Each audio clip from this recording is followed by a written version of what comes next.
Quote, "Power is not an institution, and not a structure, neither is it a certain strength we are endowed with. It is the name that one attributes to a complex strategical situation in a particular society," by Michel Foucault. Within the region of Hai no Kuni, in the dead of night, 4 figures slowly came up to a door. The obvious lead of the group swiftly knocked on the door 10 times in a sequential pattern. The door didn't open, however it was obvious that the group was expecting it not to tell. "Word to the wise, all those who pass death's door," came a voice from the other side of the door. The leader cleared her throat and finished the phrase. "Shall receive divine judgment from his summoner," she finished. It was silent for just a moment before a series of clicks and locks were heard. The door quickly opened. "Yo, glad you guys made it," said Kakashi Hatake as he held the door for Kushina, Mikoto, Naruto, and Sasuke. The 4 joining members of Hinoken smiled before they walked into the room while Kakashi closed the door. "I still don't see why we had to make the password about me." Naruto charged with a small pout across his face as he rested his blade against a table. The others couldn't resist the chuckles or smirks that came from their faces. "Because you are more or less a central focus in this group, loser. Now stop complaining," Sasuke instigated. Naruto was more than ready to retort to his blonde teammate before his mother lover slapped a hand over his mouth. Naruto grumbled out obscenities against Sasuke while Kushina rolled her eyes. "Sochi, let it go. We have more important things to deal with, Databane," Kushina said to him. Slowly Naruto stopped fighting and merely settled for glaring at the still grinning Uchiha. Kakashi gave a bright-eye smile. Mikoto merely laughed good-naturedly. However, that didn't last long before she looked out through the remainder of the house. "Kakashi, where is Yugao? Is she sleeping?" Mikoto asked. The other 3 members seemed to be wondering the same thing, before they frowned as Kakashi's smile disappeared, and was replaced by a hardened glare. "Yugao is currently resting upstairs. She has been unconscious for the past 3 days," Kakashi remarked without any tone of amusement. This situation couldn't afford any. Sasuke straightened up while Naruto folded his arms. Mikoto lowered her gaze while Kushina took a step forward, obviously very calm for now. "What happened?" Kushina asked, looking at Kakashi's eye as hard as she could.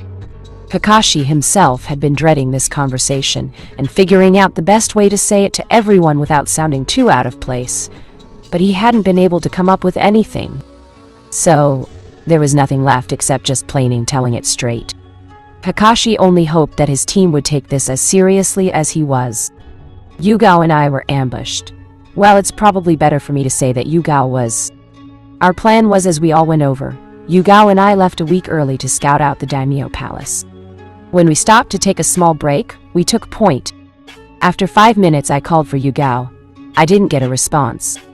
5 minutes turned to 20 minutes and before long I summoned Pakun. He told me that he sensed Yugao and someone else with her. Arriving at the location, I noticed Yugao was confined in a glass prison. Yet the glass must have been very strong because I saw Yugao attacking it furiously. But it wouldn't even crack. Never mind break. However, I saw a person who captured her down there. He was wearing a staging play mask. Pakun called his chakra. Strange. We actually mistook it for Akatsuki for a moment. However, he kept urging Yugao in her fruitless struggle. I decided to engage. He and I talked about peace and the world. This man, he's with a group targeting the daimyo. In the glass prison, Yugao was losing oxygen just like someone would in the water prison technique.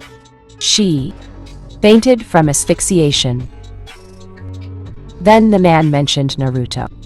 He said to take care of Naruto because he was blessed by the god of death. He then disappeared. I collected Yugao and retreated. I applied medical techniques where I could, but she won't wake up, Kakashi finally finished. It was then that everyone turned their gaze towards Naruto. The blonde blinked at the eyes of each individual. What? Naruto asked. Seeing the silence, Mikoto was the one who spoke. Naruto-kun, have you told anyone else about your contract?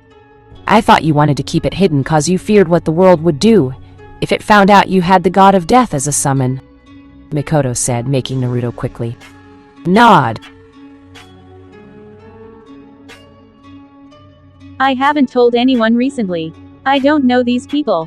Naruto quickly asserted. Kushina slowly nodded. It's alright Sochi. I know you would have explained it to me if you did. Still that doesn't eliminate the threat. So based on Hokage-sama's report from the Anbu we can surmise that this is a terrorist group looking to overthrow the daimyo and this man Kakashi encountered is perhaps one of the more pivotal members. Kakashi, what can you tell us about his chakra? Kushina asked. At this question, Kakashi looked down. I couldn't sense chakra. I felt nothing from him. It was like he wasn't emitting any sort of life essence at all. I did question my thought processes, but I knew without a doubt that what I was looking at was the hollow shell of a person. Kakashi remarked. At these words, Mikoto and Sasuke glanced at Naruto. Now, it was rather obvious that it truly wasn't Naruto as they had expected. Even Naruto had a presence about him. Though it took a little more than the average person was probably capable of doing, he was still able to be felt or sensed. The fact that Kakashi couldn't have sensed the assailant at all was also rather worrying. Not only did that mean that they would have a hard time distinguishing the person they were looking for, but they would also have to be even more alert. Will the plan still work? The daimyo is hosting his party in just under a week. We can hope that Yugao wakes up in that time, but we'll have to plan a contingency if she doesn't. Worst case scenario is that if she doesn't wake up in another 2 days then we should have a medic look her over, Kakashi said as he slowly leaned himself off the wall. Kushina placed a small finger to her chin. More or less, the fact of finding a medic wasn't Kushina's worry. She then slowly looked up at the stairwell. As she took out her sword, Kushina swiftly stabbed it into the floor of the building. Kuchio's no jutsu, Kushina called. As she had done so everyone watched as the spectral forms of Toka and Sasori appeared from her sword. The two summons stood before their summoner. Sasori-san, Toka-san. For the next 3 days I want you to watch the daimyo and his family. Never let them out of your sight if you can help it. Anyone comes up to him from his advisor to potential guests, I want to know about them, Kushina said, making the two swiftly nod. The redhead leader of the group then turned around to face the rest of her peers. We're going to have to operate under the assumption that these people can come as close to the daimyo as they want.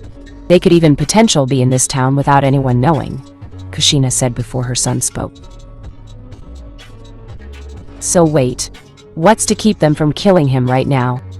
I mean, it would be simple if no one could sense them, right?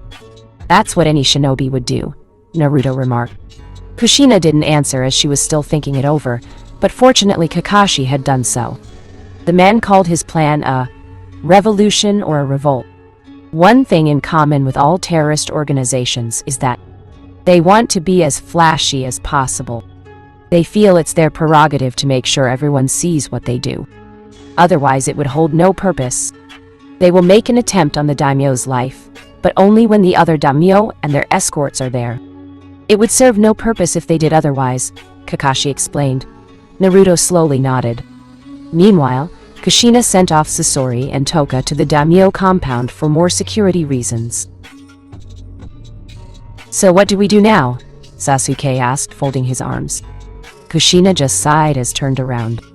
Well, we're not going to be doing anything till tomorrow. We'll meet with the daimyo in secret. For now, let's better if these people don't know we're here. We're not a regular squad, so we're not in compliance with doing things the standard way. For now we'll sleep, Kushina said, making the others nod. As Kushina watched Kakashi, Mikoto, and Sasuke disappear, she smiled when she felt a soft, warm kiss at her shoulders. Don't you ever think about anything else? Kushina asked, making Naruto grin. You know me, Ka-chan.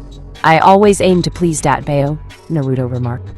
Naruto watched his mother smile before he felt her lips press against his own. It was a soothing feeling. Down, boy, Kushina said with a wink before collecting herself. Naruto grinned before he walked off as well. As Naruto placed his finger on the lights, he paused. Slowly, Naruto glanced at the door. There was that feeling again. That same feeling he got just before he left Konoha with his team. There was someone at the door and they were still there. Naruto narrowed his eyes and reached for his sword. But whomever was behind the door surprised Naruto as they quickly vanished. If there was even someone to begin with, perhaps Naruto was going insane. "Kyuubi, did you feel that one?" Naruto asked. At this time, Kyuubi frowned as he looked at the door. Yeah, this is more likely akin to what you told me back in the village. I had wondered why you asked if I felt anything. When you were running through the forest, I got a better feel for it being awake. There was something there, but I wasn't sure what. Perhaps that's why we couldn't accurately sense them. Don't get soft, brat. Whatever is happening, it's going to take a combined effort to stop these people, Kyuubi warned. Naruto heeded the warning by nodding his head and turning out the lights. He quickly walked to join his mother in their bedroom. XL. Haku felt a small bead of sweat go down her neck as she sat on a pillow waiting for the daimyo to arrive. She had initially done this yesterday, but word was that the water daimyo was running a little late. Haku necessarily didn't mind. However, even in her mind, she wished he didn't show. Haku's body was covered in garments from some of the things the clothing stores had been more than kind enough to make for her. In light of not having a mansion, Haku decided that the best place to do this was none other than the head of the Uzushogakure compound. It wasn't the most amazing of places. It offered its services where they were needed. Every second the water daimyo wasn't here was another second Haku was thinking against this idea. To her sides laid Karen, her aide, and Zabuza, her guard. For the time being, Shion was off to the shrine reading some scrolls. Yugo and Suigetsu were actually on the rooftops looking for potential danger. Komachi was just outside the door. Itachi was actually with Conan in another part of the compound. Haku doubted the water daimyo would have been thrilled to have an Akatsuki member there. Haku also managed to have a few civilians from the Uzushogakure village to actually help around the compound. Strangely enough, it was odd that the people were actually enthusiastic to do it. Perhaps everyone really wanted a daimyo. Also, perhaps the fact that some people knew Haku was another plus. Haku-san, stop fidgeting with your dress. You're going to mess it up, Karen said, straightening the seams of said elegant dress. Haku released a sigh from her lips. It's hard to sit still like this for hours on end. I apologize, Haku said, making Karen release a separate sigh. Zabuza just watched the interactions happen before a knock on the door came. All right? Haku-san, showtime, Karen said, and Haku nodded, releasing the last of her breaths. Enter, Haku replied, and the door opened, showing one of the civilian attendants. Her smile brightened the room as she held up a piece of paper. Haku-sama, the water daimyo is here to see you, the woman said with her smile still brightened. Haku swallowed the lump in her throat and merely nodded. Arigato, Tsunami-san. Please, show him inside, Haku said expertly. Tsunami slowly bowed before she closed the door. Haku took a calming breath. At her side, Karen snickered, which made Haku send her a light glare. Karen waved it off, but everyone stood fast as the door opened. Once the door opened fully, Haku got a swift look at the water daimyo. He was definitely old, much older than Zabuza, if the wrinkles on his face were something to see. He wore a medium-sized light yellow kimono as well as the traditional daimyo headgear, which Haku sported as well. Along with him came his male aide and two bodyguards. The water daimyo seemed to be taking in her appearance. Haku could tell he was surprised. He didn't exactly try to hide it. No doubt he would be surprised. Someone who could pass as his granddaughter was in a position of such political power. He then shifted his gaze to Zabuza and stiffened. Of course, Zabuza was a notorious person from Water Country. However, he staved it off. It is a pleasure to finally meet with the daimyo of the land of eddies. I had not expected such a young woman to take office, the water daimyo said. Haku raised an eyebrow before smiling. You flatter me, water daimyo dono. It is a pleasure to welcome you into the land of eddies, Haku said with a small bow.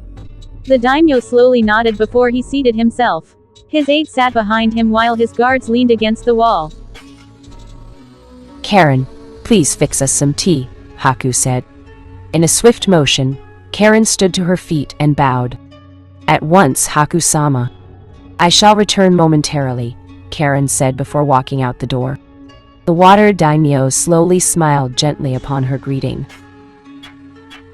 It was a surprise to learn that the land of eddies was rich with culture once again. I must ask, Whirlpool Daimyo, how did you and your people come into contact with the land of eddies? For years, Water Country has attempted to claim the land as part of our charter, but have been unsuccessful due to the tremendous waves and whirlpools that abound at the surrounding islands. It's just a surprise to me, the water daimyo said while Haku placed her robed hand over her mouth and gently chuckled.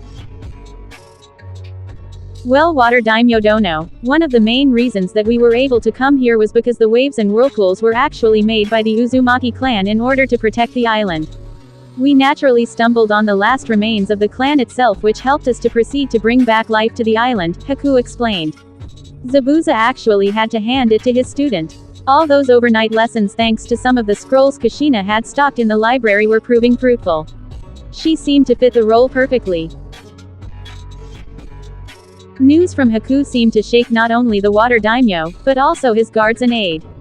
News of the long-dead clan of Master Fuinjutsu legends coming back was an interesting thing. Actually, he had heard of the Uzumaki clan attempting to reform itself back in Konoha. A terrifying thought actually. I see. How fortunate for you, the water daimyo said as the door slowly slid open, revealing Karen with a tray and cups of tea. She swiftly brought the cups down before bowing and taking her place back behind Haku. The water daimyo took a small sip of the hot tea while Haku did the same. Your aide makes great tea, the water daimyo complimented. Karen snorted. What was so great about it? It was merely hot leaf water. However, she merely bowed to the compliment. Haku did the same. Hi, Karen-san is one of our best tea makers, Haku said with a wide smile. The water daimyo nodded. He could definitely see why. As the two settled their cups down, the water daimyo leaned forward. Now then, Whirlpool Daimyo Dono, I would like to ask, will you be going to the Fire Daimyo's party this week? The water daimyo asked. Haku blinked as she turned to Karen for a confirmation. Karen twitched an eyebrow but nodded. The Fire Daimyo was hosting a party for any and all daimyo to attend if they wished, Haku-sama. You weren't informed because you were still getting yourself together for the meeting, Karen replied. Haku gave a small sigh. She really wished she could know these things beforehand. Karen-san, we're going to have a small talk later, Haku said with a small smile marring her face. Karen shivered. That smile was very much unwelcoming. However, Haku had seen that she had gotten her point across and turned back to the water daimyo. I suppose it would be good for a new daimyo to meet the others. I wouldn't mind going, Haku answered with a small smile. Zabuza raised an eyebrow, but by the looks of the water daimyo the man was pleased by such a deal. That seems great, Haku-dono. Perhaps on the way we can discuss Water Country's future with Whirlpool Country. Being one of the newest countries, Whirlpool would need substantial contacts and trade agreements, the Whirlpool daimyo said. Haku nodded. He wasn't in the wrong about that. While a portion of the trade between Uzushi Yogakure and Wave was a standard thing, there wasn't much other trade. Haku imagined that the Mizukage had offered a minimal amount of trade, if only from them being family members, but that seemed to be about it. Still, with reconstruction of the village happening, then more money was going to need to be generated. Perhaps that was one of the reasons why the island was, more in theory, a lesser country at the moment. It was certainly understandable. That was also probably one of the reasons why so many people were adamant about a place to submit missions, or even a... Haku resisted the urge to exhale a breath. Academy. Turns out many people's children were hoping to become, and Haku quoted, as cool and awesome as the shinobi of the island. However, that was a decision Haku wasn't even close to being sure was good enough to be made. Yet... I would like that, water daimyo dono. It was a pleasure to meet with you. Please have a stay in one of our luxurious hotels. We may depart tomorrow, Haku said, prompting the water daimyo to nod. Agreed. I will see you tomorrow, Haku dono, the water daimyo said before slowly getting to his feet. He then turned around and left while his guards bowed to Haku and left as well as his aide. The room was quiet. Slowly, Haku held her head down while Karen patted her on the shoulder. That was good, Haku. You did very good, Karen complimented while Haku slowly nodded.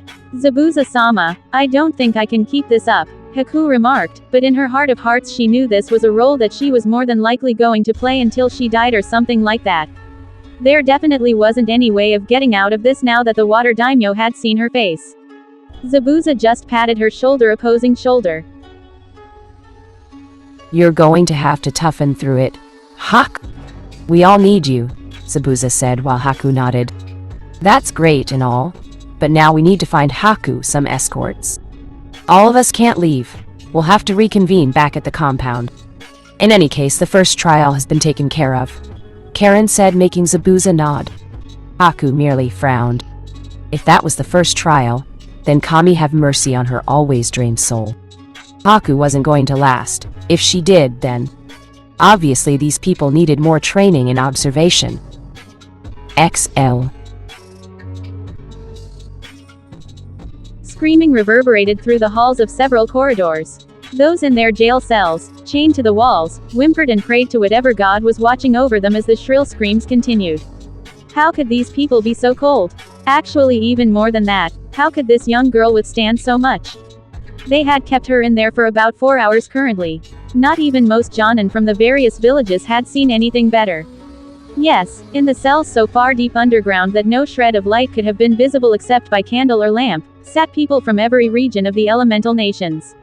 Men, women, and even some young children cowered in their respective cells as the screams continued. It was strange, no one knew how they got to where they were. They didn't even know where they were. However, it was all merely simple. Their captors fed them only twice a day. Their words were law. Their strange abilities were their weapons of keeping everyone in line. No one dared question them, well, except one person, and she was who they were torturing right now, more than likely, trying to break her just like they had done with so many others. In time, everyone heard the screams die down. Feet shuffled through the halls.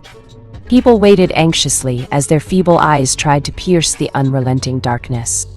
It was no surprise that people saw their captors carrying one, Yuri Uzumaki, over one of their shoulders. But her grunts, it shocked people that the Sambi Jinchuriki was still alive and breathing. Really? 4 hours and you still couldn't break a child? I think you're getting soft, came a woman voice behind her strangely colored opera mask. Her associate snorted. No one ever said suppressing evil would be easy. Besides, you seem to be enjoying yourself more than I was, the associate said. Upon closer inspection by everyone in their cells, they could see drips of water from Yuri's body. Her clothes and face drenched. What had they done to her? People could only imagine, and that made it all the more worse. After some more time, Yuri grunted as she was thrown back into her cell. She faintly heard the sounds of her jail cell closing before her captors had walked away. She laid on the ground for a moment. Oi, how long are you going to pretend to sleep? Wake up, Sandy shouted. Yuri groaned before she heaved and released a glob of water from her mouth. She coughed as she squinted her eyes open. Never had Yuri before been so happy to have a lightning affinity. Groaning as she crawled to a place to lean up on, Yuri grumbled, Arigato, Sandy-san. If it wasn't for you purifying the water while I neutralized the lightning, I would have been dead, Yuri said. Sambi remained silent for a moment before he snorted. Praises didn't make him happy. Not at all. They say that when you are about to fully drown, you are first consumed by a state of panic. Of course, no matter what human it was, people could only go a few seconds without oxygen. Yuri actually remembered her lesson on that from Zabuza. Holding one's breath didn't necessarily count as going with oxygen. A person could keep oxygen in their body by limiting the amount of energy that they expelled from their body, helping to increase their time while under the fluid. However, eventually the brain would start to become affected. In short, it would have something of a systematic shutdown. Oxygen to the brain stopped, and the brain would slowly collapse on itself from the additional water. From this pressure, if one opened their eyes, then they would begin to see subtle hallucinations. The lights would be brighter from the reflection of the water and the pupils. Moreover, the lungs would constrict, grasping for air. Humans naturally exhaled carbon dioxide, but in trying to conserve as much oxygen as possible, the built-up carbon dioxide would accumulate in the body, forcing the person to want to breathe more. That was stage 1. They had chained her up. They had bound her feet and her arms before they threw her into a deep river of water that rested in the prison that she now resided in.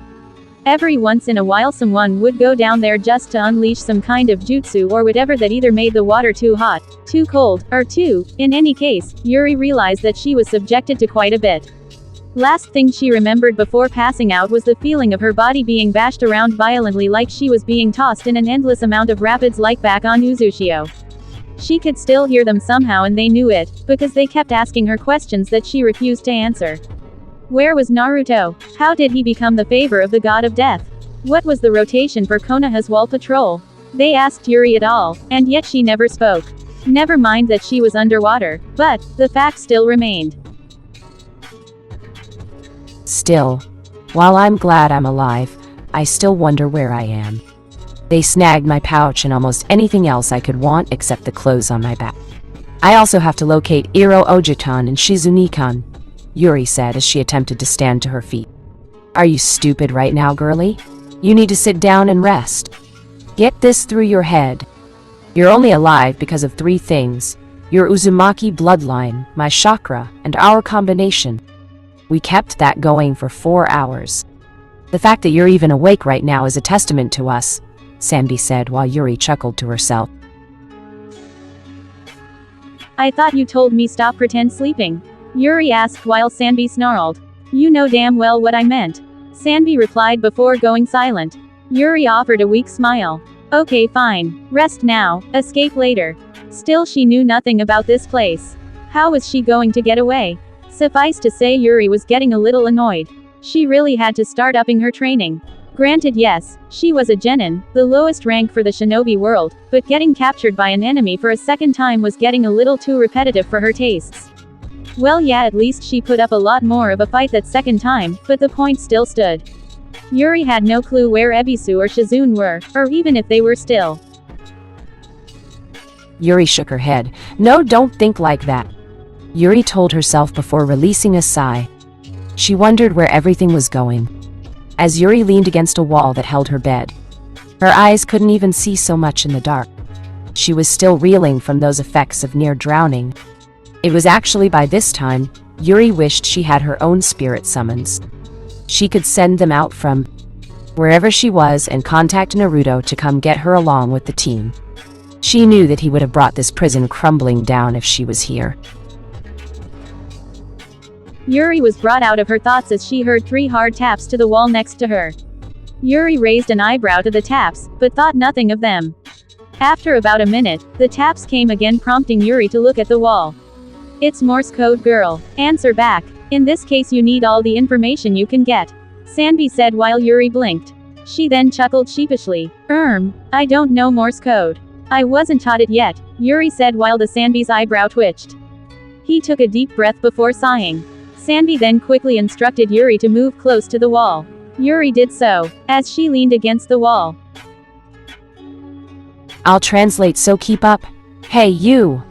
Alright? Sanbi translated. Yuri frowned at the odd question. Someone was trying to contact her. Well, not much else she could do right now but answer back, which she didn't know how to do. So, after a rather annoyed Sanbi taught her the code, Yuri replied back, I'll live. Thank you. Yuri coded through the taps on the wall. Granted, she didn't know who the hell she was talking to, but that could have waited. Right now, it would just good to have someone to speak with. The taps came in reply. They seem to be harder on you than everyone else, Sanbi said. Yuri snorted. She imagined that some of that had to do with her Jinchuriki status. It wasn't like she was discreet about it in that fight 2 days ago. Might be my charming personality, Yuri replied back. It was silent on the other side for a moment, but the taps continued after long. Very funny, but seriously, I have been here For months, they haven't been that hard on us like you, Sandy translated. Yuri leaned forward. She figured she knew the reason, but her status was still sensitive. Got me? But you've really been here for months and haven't tried to escape? Yuri asked. It was actually a solid question. The taps came back faster than she had expected, honestly. Many tried. All dead. Only hope that no one breaks and becomes a slave to them, Sandy said while Yuri frowned. Whatever system these guys had, it was a lot more elaborate than Yuri would have imagined. She didn't expect the taps to come so fast again. Well, don't worry about that now. It's nice to have someone to talk to. Yuri perked up and looked at the wall. She then slowly sighed and looked up at the ceiling. Seemed like that was going to be happening a lot. She laid her head against the wall. Nice to know you. Then I'm Uzumaki. Yuri! Yuri tapped against the wall. Silence was the only thing to grace Yuri's ears, and it unnerved her for a while before she heard Sanbi speak. Uzumaki, are you related to Uzumaki Naruto? Sanbi asked, trying his best to mimic the excited undertone of the message. Yuri blinked as she looked at the wall. So it seemed that whoever was on the other side of the wall at least knew Naruto in some way, shape, or form. Yuri didn't see a need to deny it. Yes, no straighter answer had ever been given by Yuri in perhaps her life. It was short, sweet, and to the point. She didn't see it, but the person behind the door slowly smiled and tapped the wall. Fuma, Sasama. Nice to meet you, Uzumaki. Yuri-san, Sanbi replied, making Yuri chuckle to herself. So the person she was talking to had been called Sasama. A rather nice name, Yuri figured. The sounds of a tray hitting the floor assaulted Yuri and Sasama's ears. Looks like dinner had arrived. Yuri sighed. She was going to get out of this. Believe it. XL. In the highest tower of Omegakure, Nagato opened his eyes and stood to his feet. At the side of the room, Zetsu and Obito watched him head for the door. Neither moved to stop him. Do you even know where to start looking? Obito asked with a small glare in Nagato's direction. The leader of Akatsuki slowly turned around and stared into the eyes of his associate. It has been a month that Konan has been until to turn up. She was sent to retrieve the Sanbi Jinchuriki in that time. There has also been regular activity from the country now known as Uzushio. That is where I will begin my search, Nagato said while Obito snorted. And if the possibility of her being captured by Konoha were a possibility, then would you be able to take on an entire village? Obito asked. At this, Nagato made his way for the door. No one can challenge God. I will retrieve Konan, no matter the cost, Nagato said as he closed the door. Watching him go, Obito closed his eyes. Are we really just going to let him go? Who knows if Konan-san hasn't already defected to Konoha's side and divulged any secrets. We can't trust her, Black Zetsu, said, making Obito smirk. I never trusted any of them in the first place, but I do know that we still need her. After all, she is Nagato's weak link. Whoever is able to control Konan is capable of controlling Nagato. He puts up a tough front, but he truly has the softest spot for her. We'll wait for her to come back.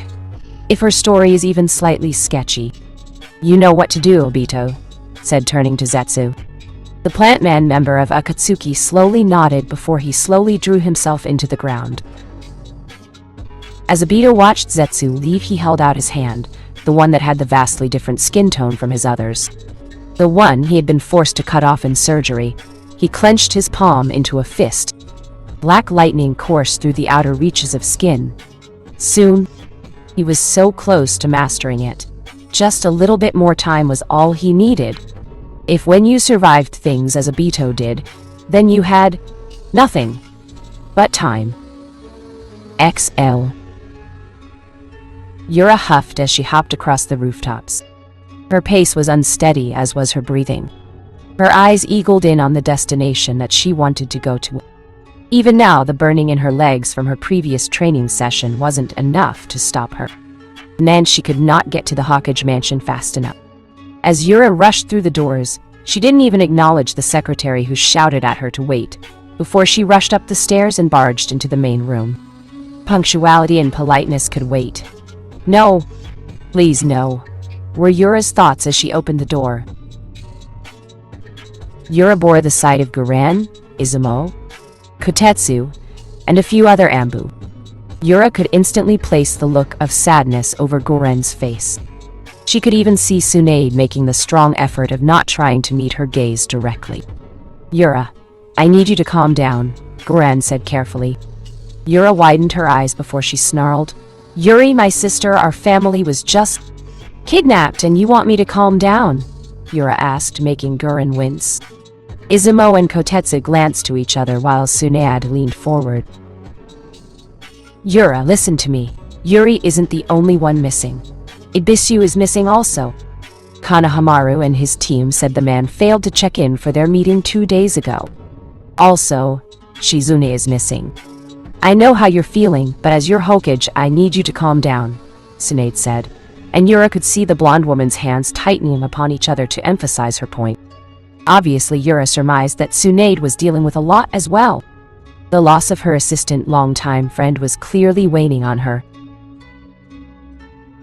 Yes, Hokage-sama, Yura said, clearly forcing the words down her throat like a bitter pill.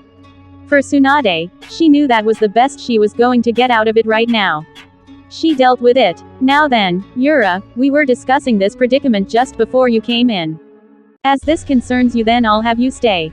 Now then, Guren, your report, Tsunade said, making Guren nod. She held up a piece of paper she had been holding. Hi? The people who came through our village security barrier are anomalies at best. The area we recently investigated was saturated with chakra. I could detect chakra from Yuri, Shizune-san, and Ibisu-san over the course of the fields.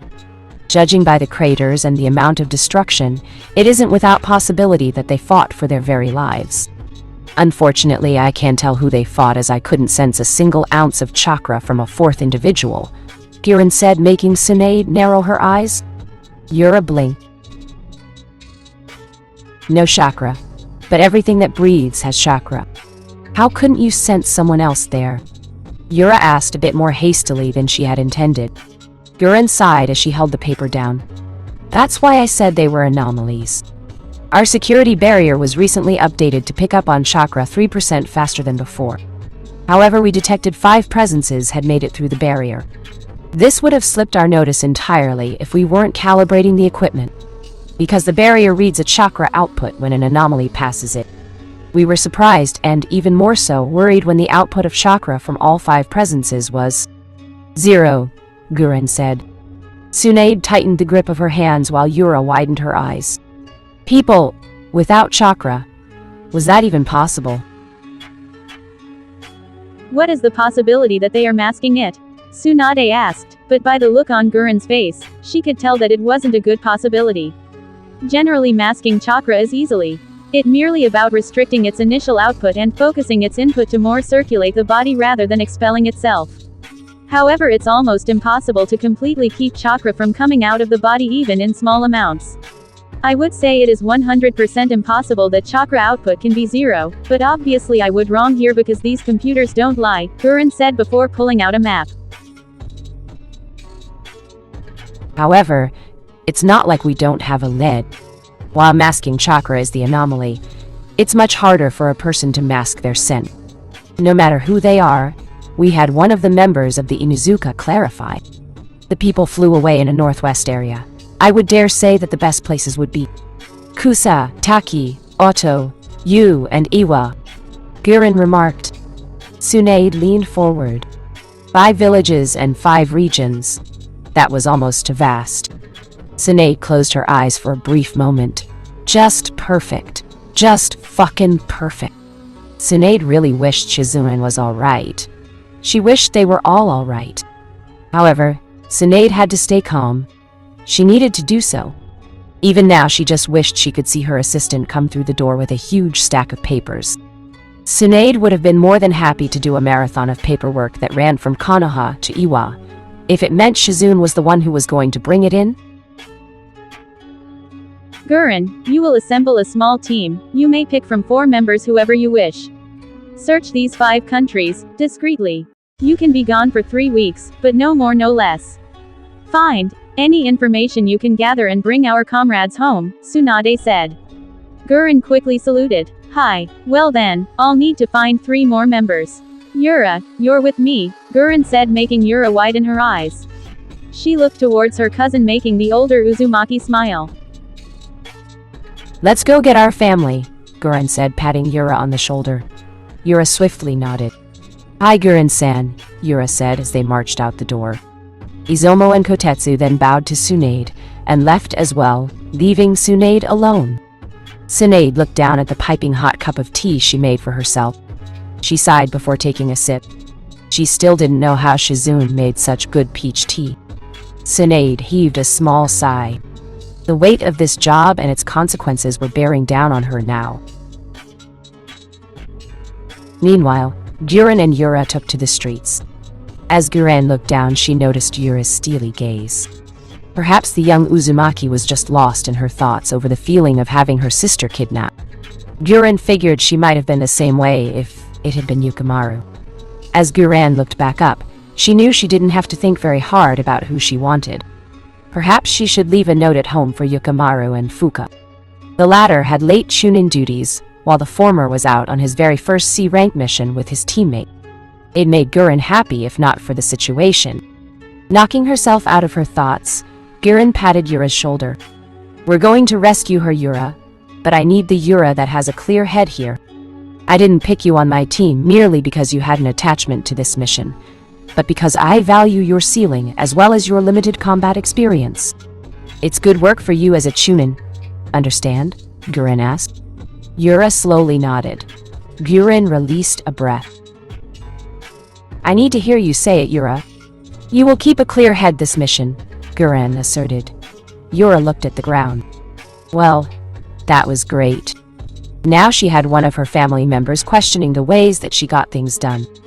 Yura and Gurren slowly stopped in the middle of the street as Yura looked at the ground for a split moment. I will keep a clear head this mission, Gurren-san. You have my word, Yura answered. Gurren nodded gently before handing Yura a piece of paper. She then proceeded to point at 2 names. Get this guy and get this other guy. Tell them we move out in 1 hour. Meanwhile, I'll go and get our 5th person. Kami knows they're stubborn as all shit, Gurren said as she made her way in a separate direction from Yura. Yura watched her cousin leave before looking down at the paper. She raised her eyes in relative surprise. She hadn't initially had the honor of working with these people before. Still, they say that an experience is everything. Yura clutched the piece of paper. Just you wait, Yuri. Uzumaki. Yura was going to rest you as the older sister did. That said, Yura's sweat dropped as she looked at the first person on her list. She blinked as he looked at her with a rather bored look. Yura watched him lean against the door. Please don't tell me I'm requested for a mission, he said, making Yura swiftly nod. He then offered a sigh as a response and rolled his eyes. Troublesome? Where are we meeting? He asked. Yura had to wonder just why Gurren had wanted this guy on the team, but then again she didn't grow up in Konoha, so perhaps he had some set of skills that she didn't know about. Well, whatever the reason, Gurren had asked for him to join, and Yura had to get him. We're meeting at the gate in 1 hour. Gurren-san says to pack for at least a month trip, Shikamaru-san, Yura said to the Nara standing in front of the compound. She watched him yawn. A he scratched the top of his pineapple-shaped hair. Fine? I'll be there, Shikamaru said. Truth be told, the Nara really didn't feel like doing a whole lot since the whole ordeal with Azuma. Granted, a few words from his father and from Kurenai helped him see the bigger picture. He couldn't spend all his time wallowing in self-pity over his mission.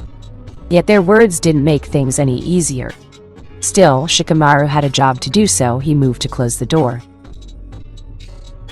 As Yura watched him close the door, she sighed before holding up the piece of paper once again. Next on her list was another person that she didn't have the honor of working with. It seemed like this would be a first of many for Yura, but she didn't necessarily mind that at all.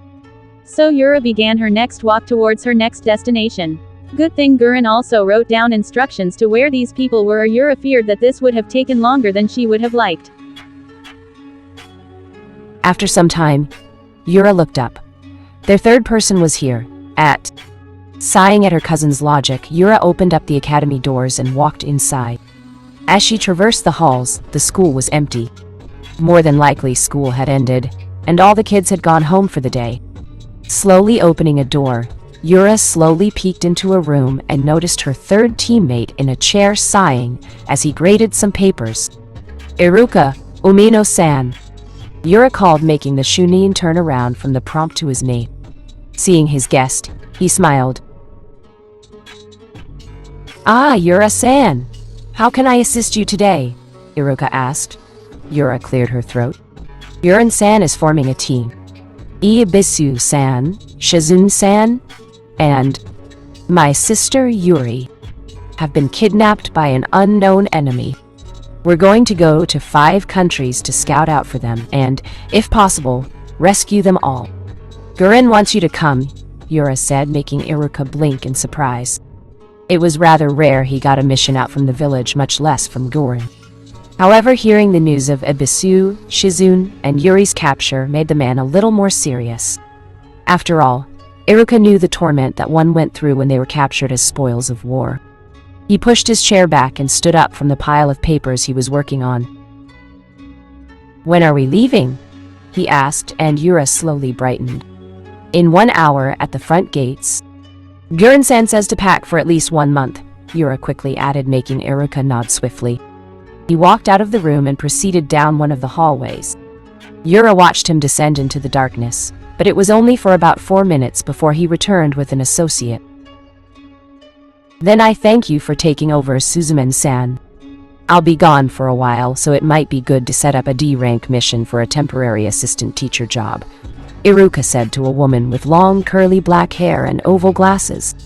The woman, named Suzumi, slowly pushed up her glasses. "You don't need to worry. I'll take care of it. Have a safe trip." "Umino-san," Suzumi said, making Iruka nod before he patted Yura on the shoulder. "I don't know how much good I'm gonna be, but I'll try my best. I'll head home and pack, then I'll meet up with you guys." "I'll see you soon," Iruka said before he walked out of the doors as well. With that being said, Yura walked out of the academy as well. She quickly jetted home. There wasn't a lot of things she needed to seal into her scrolls. Merely some clothes, a toothbrush, her weapons, and basically any other essentials. As Yura did so, she frowned. Inside, her mind images flooded her of the state of her sister. Yura bit her lower lips. She would do it. She would rescue her sister as best she could. Her sister was not going to die this early in her life. Yura still had to see her sister do so many other things. Yuri was honestly all Yura had left after her family. Yura quickly picked up her pack and blinked as she looked back at her room. She wouldn't be here for a little while, but that was fine. She didn't want to return to this house without her sister in tow. Yura quickly made her way out of the door. "Just hold on, Yuri. I'm coming for you," Yura said with a solid expression. As she locked the doors to the compound house, Yura hastily made her way back to the streets and hopped across the rooftops. It didn't take long at all for Yura to make it to the front gates. The hour had gone by relatively quickly. It actually surprised her that she was the last one to arrive, as she saw 4 people waiting for her. Yura dropped down to the ground and noticed Shikamaru, Iruka, Gurren, and Ibiki waiting for her. Was this the person Gurren had wanted to take along with them? The last of the team had his arms folded and his eyes closed. "Sorry I'm late," Yura pardoned, but Gurren waved her off. "No, it's fine. Now then, our mission is to search the regions of Kusa, Taki, Yu, Oto, and Iwa.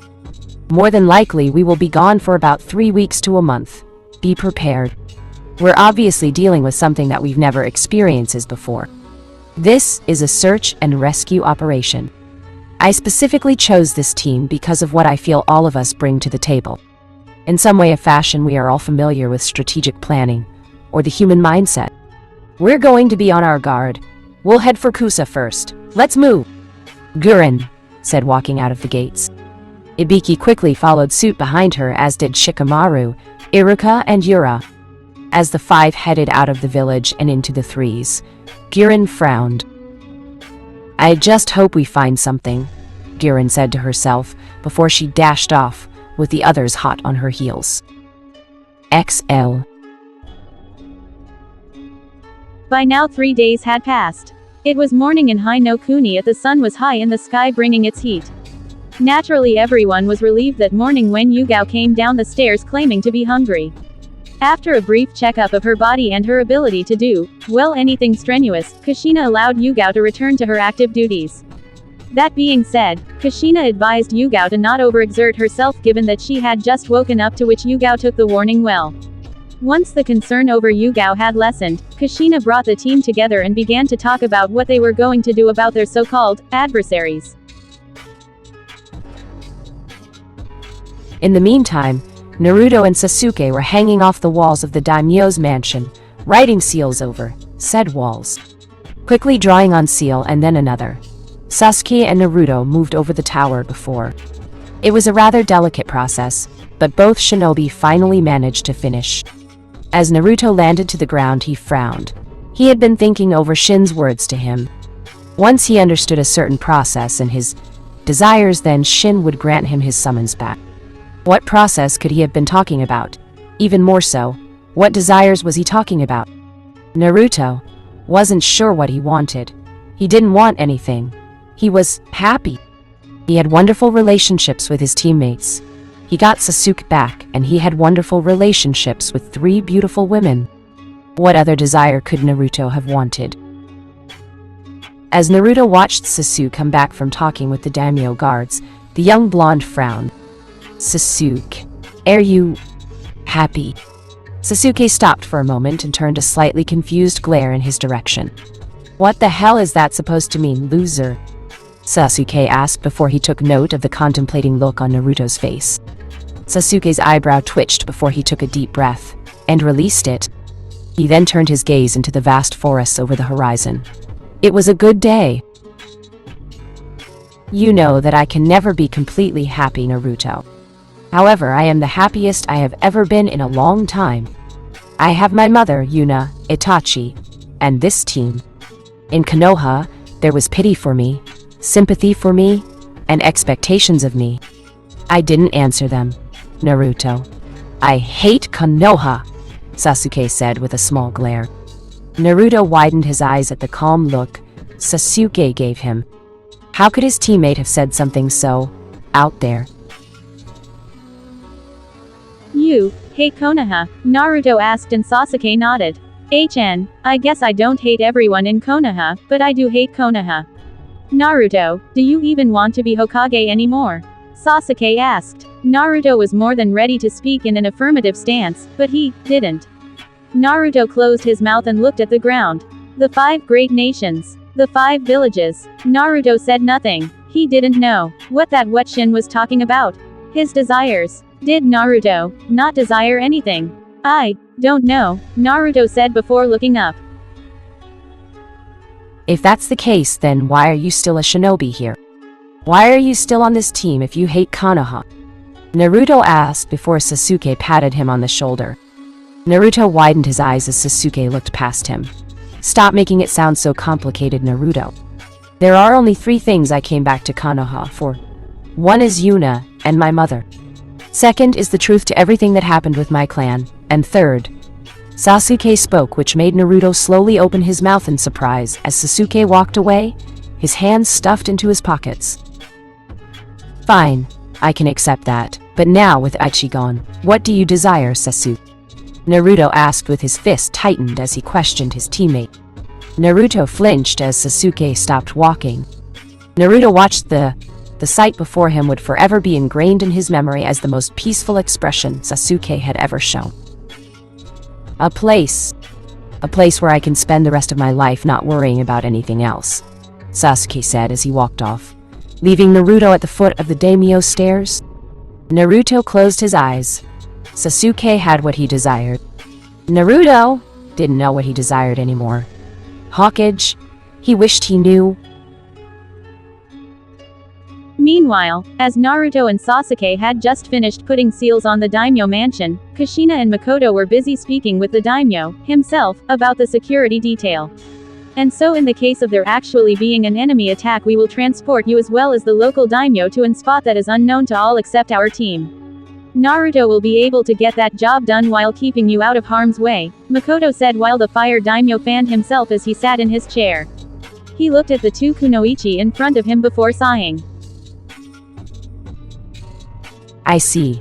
It sounds like an excellent plan. I'll have you commence it immediately, the daimyo said rather energetically. Makoto and Kushina blinked. They were sure that was going to take a lot longer time convincing him than they had initially anticipated. Just before that, Kushina had spoken about the enemies, and what the daimyo would have liked to have done. But it seemed that he was a lot more adamant to just agree with their decisions, rather than make his own. Makoto sighed. Was this really the man in such an important position, that many people were the envy of him? How fickle, understood Daimyo-sama. We will then take our leave, Makoto said as she and Kushina walked out the door. As they exited the mansion and descended the stairs, Makoto gave Kushina a small look. Are you still uncomfortable around the daimyo? Makoto asked, making Kushina flinch. You know how I feel around him, Makoto. I'd rather not talk about dat Bane, Kushina said with a rather firm glare. Makoto merely nodded as they made their way back into the compound district. As their feet trudged through the compound, Kushina stopped. Makoto abruptly stopped with her before she noticed Kushina stare to the west. Kushina, Makoto asked before she noticed her captain narrow her eyes. We're being watched, Kushina, as her eyes zoned in on a person at the top of a building holding binoculars. Makoto looked her way as they noticed a woman looking down at them. At that time, Kushina and Makoto frowned. That was one of the terrorists? How did they know? Because they felt nothing and everything at the same time. By now it was obvious to all three of them, the woman wanted to be seen. She didn't deliberately hide. She just stared at them smirking, waving, and they could do nothing about it. The backlash of fighting right now wouldn't have been up their alley, and even then they didn't know this woman's abilities. Obviously, the fact that she wasn't scared they spotted her could commend her abilities. They didn't know what she could do. However, perhaps on the contrary, she didn't know what they could do either, and yet Kushina was feeling anxious. Makoto could see the sweat drip from Kushina's face. Makoto, she's saying something, Kushina said as she squinted her eyes. Makoto looked up to where the woman was and activated her Sharingan. One of the best things about the Sharingan was that, including heightening a field of vision, it also was a great lip translator. We are close to the daimyo. You cannot stop the revolution taking place. Tell me, murderers, if the parents commit heinous acts in the name of evil, will the child grow up to be the same if the parents are gone? Makoto said finally, swallowing the bitter pill in her mouth. Kushina lowly growled before both noticed the woman begin to fade away. Don't get mistaken. She didn't jump away or vanish via shunshin. She just slowly vanished away before there was once again nothing there. As she left, so too did the feeling that Kushina and Makoto had over them. Kushina. What now? Makoto asked while Kushina gripped her sword. We wait, Databane. We wait and then we strike when they're with range. We can't go pursuing needlessly. For now, there is one thing we know. They have the arrogance and perhaps all the cards except for the element of surprise, Kushina said before walking away. Makoto narrowed her eyes before she gave one more look to the place where the woman just was before, walking away to catch up to Kushina. XL. Haku breathed easily as the waves of water rocked the boat she was in. It had been quite a while that she felt she could relax like this. Still, it did unsettle her slightly to be sharing the same close-quarters room as the water daimyo. Oh, she was more than capable of handling herself of the man's handling if he tried, but it was the principle of the matter. Upon leaving Uzushio, Haku had decided to take Karen, Zabuza, Komachi, and Konan, while Itachi, Suigetsu, Jugo, and Rin kept watch over Shizuku, who was still constrained to the basement of the Uzushio underground. Now one might be thinking, who the hell would take an S-rank criminal terrorist into a room full of potentially easy targets to kill that could throw the entire shinobi world into chaos? But if one had to think about it, then having Conan might have been a rather good plus, Haku figured. She didn't exactly understand it herself, but it felt better than having her where Haku couldn't see her. Plus, with a change of clothes, Conan didn't exactly look like an S-rank criminal, merely an escort of sorts. Yes, Haku didn't know if she was even following her own logic. It was worth it. At least I hope so, Haku mumbled to herself, which attracted the attention of her other guest.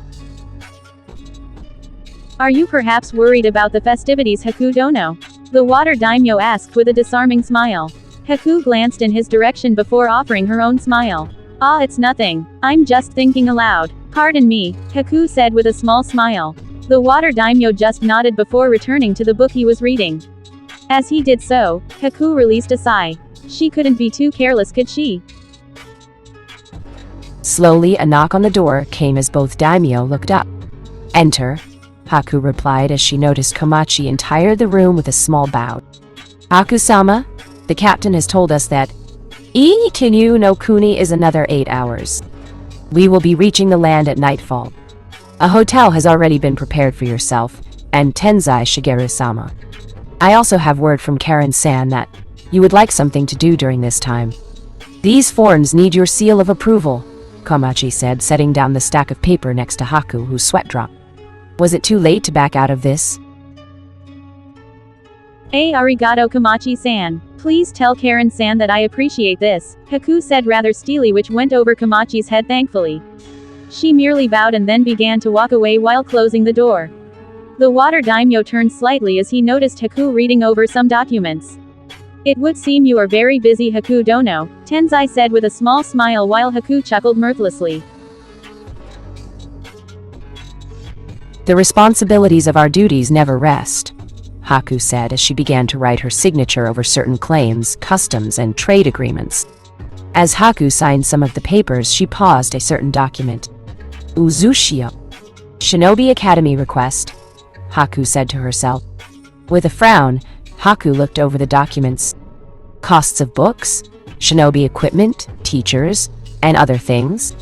Haku turned to glance to the water. Daimyo, Tenzai Shigeru. He looked none the wiser. Haku sighed.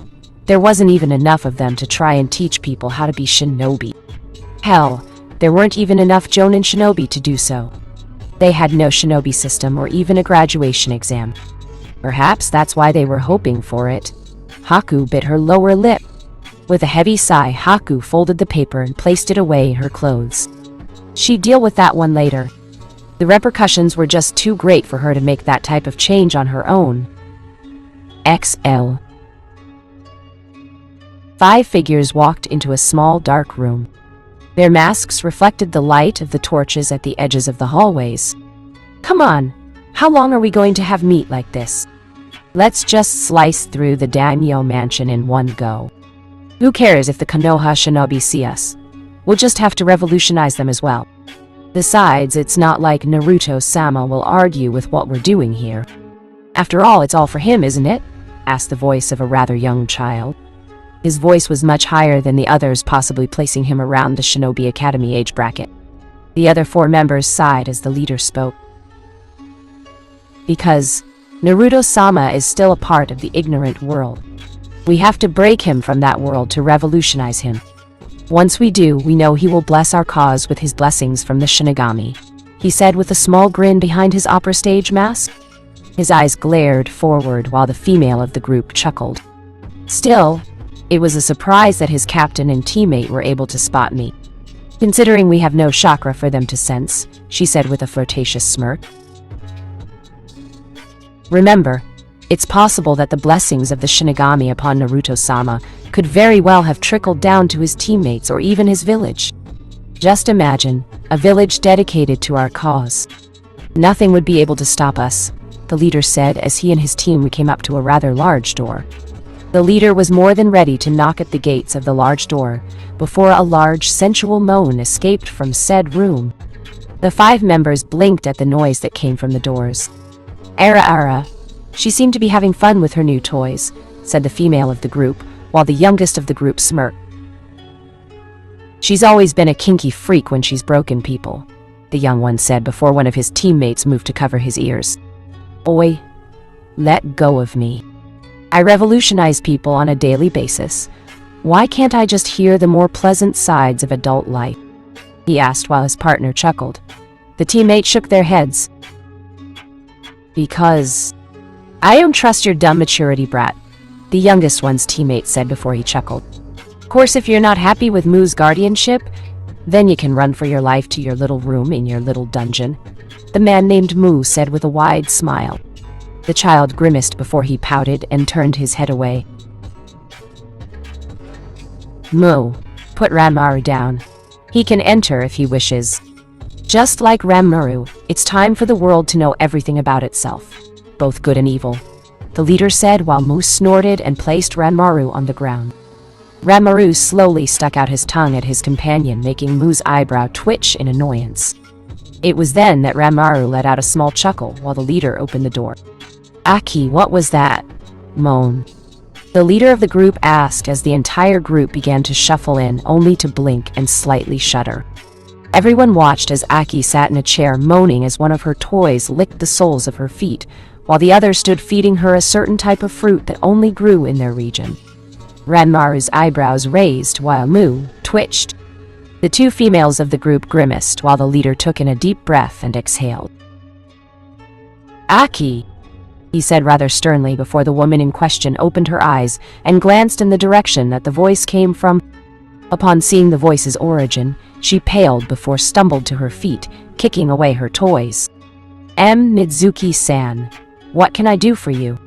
The woman named Aki asked as she rubbed the back of her head. Now known to be Mizuki, the leader of the group rose an eyebrow. What are you doing?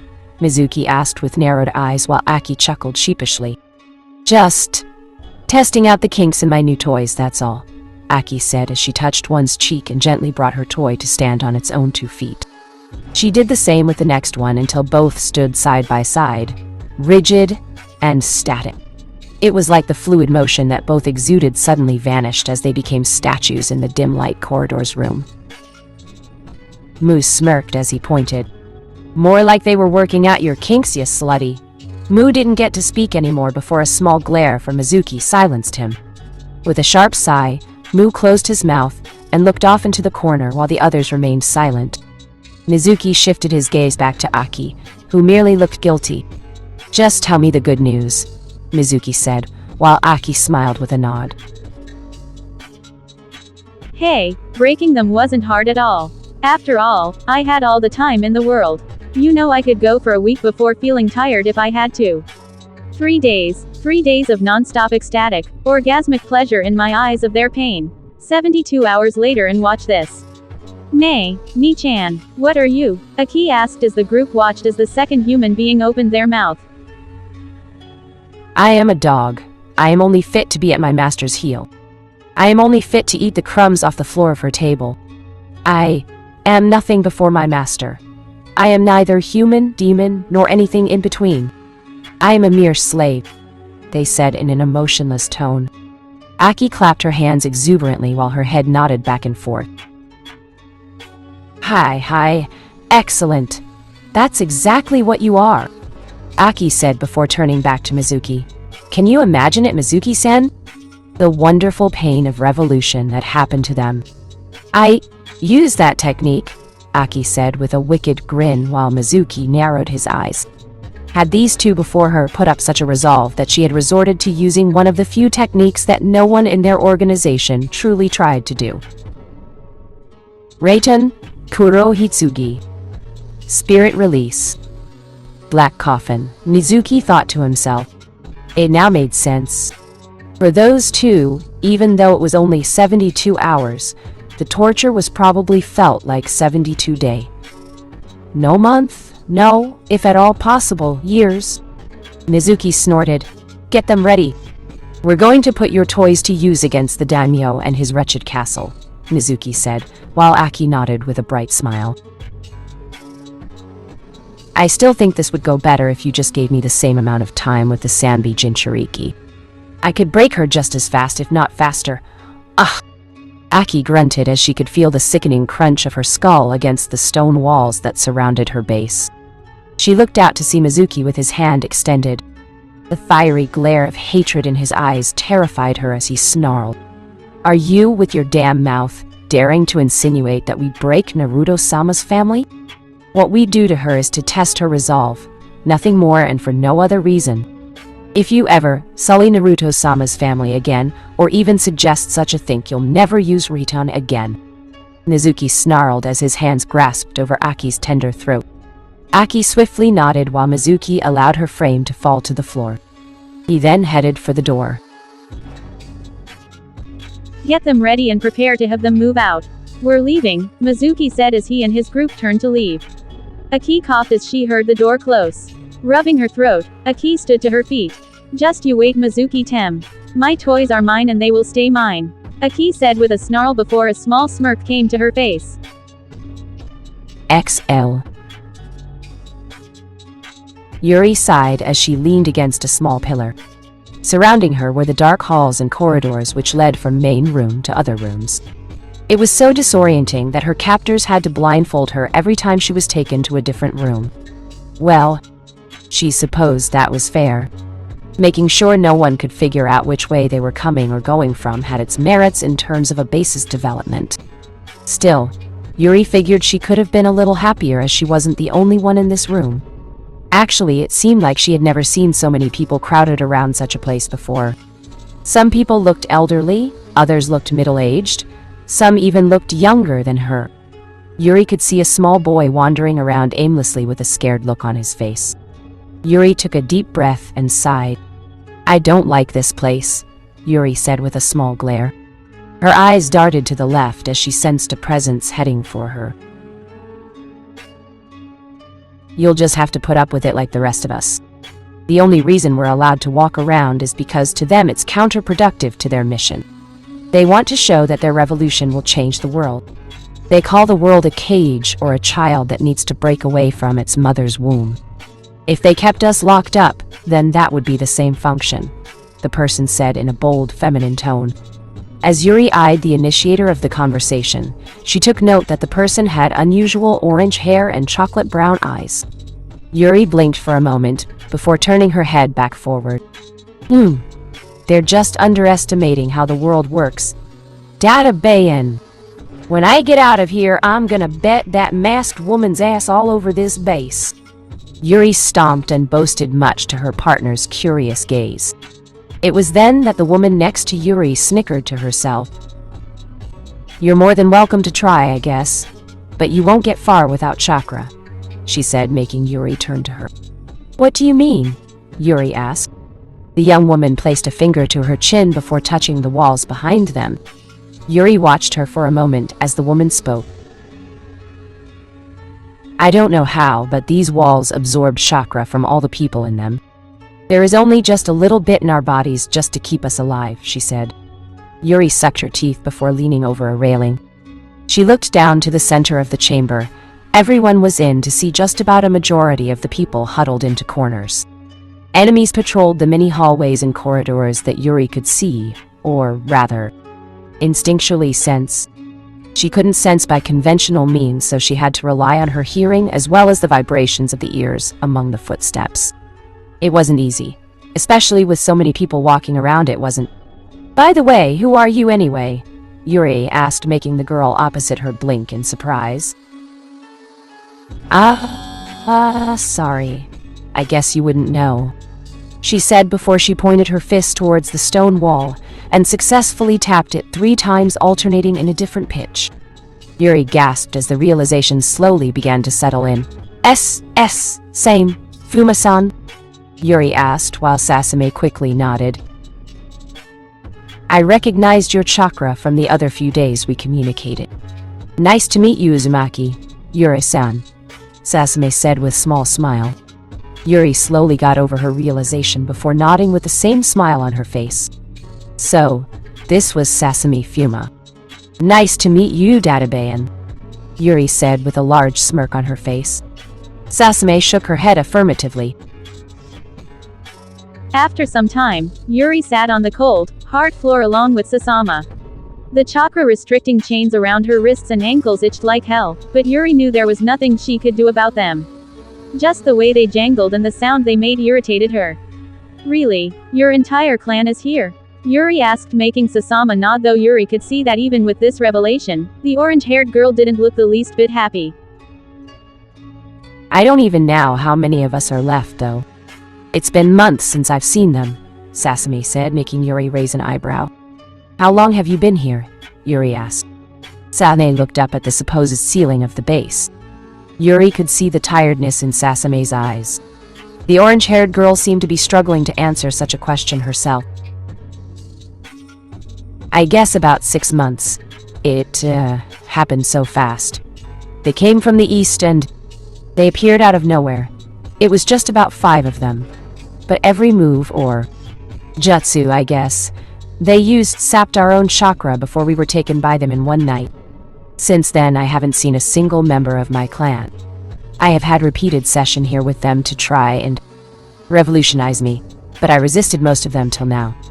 I just know they are bidding their team, just waiting for my mind to lax before they take me over, Sasame said with a small shudder before Yuri patted her shoulder. Don't worry, I don't know how, but I'll get us out of this, somehow. Believe it, Datbayan, Yuri said, making Sasama blink. She slowly chuckled. You really are just like Naruto-san, Sasama said, making Yuri blush. She rubbed the back of her head and nodded. I'll take that as a compliment, Yuri said with a wide grin. Sasame raised an eyebrow but couldn't resist the urge to grin as well. It wasn't much, but the peace and quiet was at least a welcome change to the moans and groans of the general population. That was until Yuri and Sasame heard a heavy grunt. Both looked downwards and noticed another girl around their age, huffing. The scared look in her eyes was a dead giveaway for the two kunoichi, as they noticed a rather large man slowly beginning to advance on, said girl. I told you to leave me the fuck alone, girly.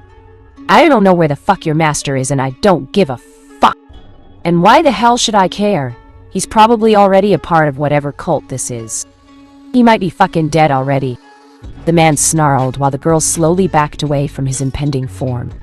Yuri narrowed her eyes at the sight before looking around. Everyone just looked away. Ashamed, Yuri snorted. Slowly standing to her feet, Yuri looked to her left to see Sasame holding her arm. Strained. Don't make a scene. That's the last thing we need, Sasame said with a shaking arm. Yuri gritted her teeth before she looked back. The young girl was now in the proverbial belly of the beast, as the man wrapped his firm hand over her neck. Gigi Goman. A sigh. I just wanted to find my master. He promised to meet me here, she said, squirming in the man's grasp, gasping for any available air. The man's rousing laugh went through the entire chamber, shaking everyone before he brought the girl close. Oh, is that right? And why do you want to see your master so badly, girly? You gonna suck him off or something? Ha! Why wait? If your master ain't gonna show, then how about you suck me off? He exclaimed. The girl widened her eyes before she shook frantically. The delight on the man's face was sickening. Bear with it, Yuri-san. Just bear with Yuri, Sasame shouted as the latter yanked her arm from the former and dashed off the railing. As she glided through the air, Yuri held out her hand, forming a small blue sphere. Sasame and the residents widened their eyes as Yuri shouted, Raisingen! Yuri yelled, sending sphere into the man's torso. The man screamed as Yuri pushed the sphere further and further. He soon dropped the girl to the floor while Yuri snarled. The blast of force from her hand to the man sent him flying. He crashed into the opposing wall with a mighty shockwave. People widened their eyes in surprise, as did Sasame. How could she use chakra? Sasame had been in the base for 6 months, and she couldn't even do the leaf exercise, never mind actually creating a jutsu. Sighing, Sasame jumped over the railing and landed on the ground. Oi, oi, are you alright? Yuri asked as she patted the girl on the back as the girl coughed. Hey, arigato, she coughed out while Yuri nodded. She was ready to speak again before slow, steady clapping resounded through the walls of the chamber. Yuri continued to pat the girl's shoulder while Sasame joined them. The 3 girls stood as the clapping got louder. People shivered. Some hunched up into corners as the clapping gave way to speaking. Excellent, excellent, Uzumaki, Yuri-san. Truly you and your family are those blessed by Naruto-sama. Even in this base, so devoid of the life essence known as chakra, you are still able to perform these acts of murder through shinobi tech. Tell me, how much chakra do you have? The voice asked while Yuri slowly panted. Hey, what are you talking about? I don't have any chakra. You jerks took it all. Yuri explained heatedly. Sasame and the other captives widened their eyes to her words. Either Yuri was a good liar or a really bad one. Ho ho, no chakra the voice asked before said voice appeared in person. Yuri snarled as she watched the man's mask contort from his facial features. Behind him was perhaps this organization's members as each member began to withdraw their swords from their sheaths. Yuri, the mysterious girl, and Sasama tensed as the members made their way down the spiraling stairs. As they descended, they slowly came up to Yuri, the man in the white play stage mask. He stood before her tall and sleek. His men moved around them and quickly went over to the downed man in the wall. Yuri figured they were merely going to move the man away, but the next thing that happened made the 3 young girls pale as one member held up his sword before swiftly decapitating the man who had just been downed by Yuri. Sasama looked away while Yuri shivered. It had been a long time, her confrontation with death. She, still bits and pieces of it. She always wondered why she never had a mom or a dad, at least until her sister had explained it to her. Death had taken them. Yuri was sure they were at peace. Or who knew, they were probably watching her right now go through this ordeal. What soon followed the decapitation had been a series of words and hand signs. If Yuri had to think about it correctly, and before long the carcass was burning. The smell of burning flesh singed her nose, forcing her to resist the urge to retch over the floor. Men, women, and children cowered at the sight of their captors. To the man in the white mask, this was simple. Fear, man's most basic primal instinct. The world only fears 2 things: change and those who are superior to others. It's common, no matter where you go. The world fears itself, and that's why it seeks to destroy itself, the man said slowly. It was then that he knelt down to notice the defiant look in Yuri's eyes. Even the girl's companions were terrified of the man and his associates. Good, the training was already showing results. The man turned back to his followers. Bring these 3 to my quarters immediately, he said as he began to walk off. Understood, Regent Sama. One of the men, Yuri was assuming this was a male by his voice from his mask, said as he quickly grabbed the arms of the 3 women. On your feet. Get moving, he ordered as he shoved them forward. Yuri would have gladly tried to fight him, but she stood to lose more than her life if she lost. Plus they were entirely surrounded. Yuri couldn't even handle one of them, let alone this many. All she could do was grit her teeth and trudge forward. Slowly the 3 were taken away from the room they were just in and taken through more dark corridors. It was odd that the men didn't bother to blindfold them like the previous times. The 3 girls merely followed the man as he led them away. All the while, Sasama nudged Yuri in her arm. Yuri glanced in Sasama's direction and slowly gulped at the scolding look on Sasama's face, clearly chastising her for their predicament. Yuri shrugged with a challenging look that questioned what Sasama would have done. Sasama blinked before sighing and she nodded to the silent conversation they had. To Yuri's left, she took note of the girl she saved trembling. Yuri patted her on the shoulder, arching the girl up in surprise and slight fear. It looked like the ordeal had scared her more than Yuri realized. Hey, you okay? Yuri asked. The girl looked at her for a second before taking a breath to calm herself. Or at least she made the attempt to do so. Hi. Thank you for saving me. She paused, hoping to bring out Yuri's name, which the latter nodded. Yuri Uzumaki, Datbayan. This right here to my right is Sasama Fuma-san, Yuri said. Sasama leaned over and waved with a rather hesitant smile. The girl offered an awkward smile as well, but waved nonetheless. Nice to meet you both. I'm Amaru. Thank you for helping me, the girl named Amaru said while Yuri slowly nodded. Sasama just shrugged while their guard turned around. Cut the chit-chat, you three. Remember your place, the masked man said to them. Sasame nodded while Yuri stuck out her tongue. Amaru decided to keep quiet. Thankful for the quiet, the man just nodded and kept walking. With time, the four came up to a rather small wooden door. It was illuminated by the light of lamps as the captor slowly opened the door. It was dark, but that was probably to be expected. Get inside, he ordered, and the girls slowly entered. Unfortunately, Amaru might have entered too slowly before the man shoved her through the door. Yuri caught her and snarled. However, before she could protest the treatment, the man closed the door. Retreating footsteps told Yuri, Sasame, and Amaru that the man was walking away. Does anyone know where the light is? Yuri asked. Sasame grumbled before she shook her head, but she was sure her companions didn't see it. Yuri snarled before she pushed forward. Her hand fell to the door, or what she perceived to be the door. We've got to get out of here, Yuri protested, trying to search for a doorknob. Sasame scoffed. And go where? Even if we leave, they will search this entire facility for us. Think for a second about how many people have tried to escape. Do you know how many made it? No one, Sasame said while Yuri turned around. So, you're going to stop trying just because other people failed? No way am I going to stay here. I'm going back to my family and to my life. I'm not going to die here, Datbayan, Yuri argued. Sasame wanted to ball her fists and shout some more to get Yuri to see the drastic circumstances of this situation, but she just stayed silent. It wasn't like them falling around in the dark was going to help. Sighing, Sasame began to search as well. Amaru quickly followed after the two and searched around the dark room. The girls must have been searching for 10 minutes before the lights suddenly turned on. Yuri squinted from the candles on the desk that just started flickering.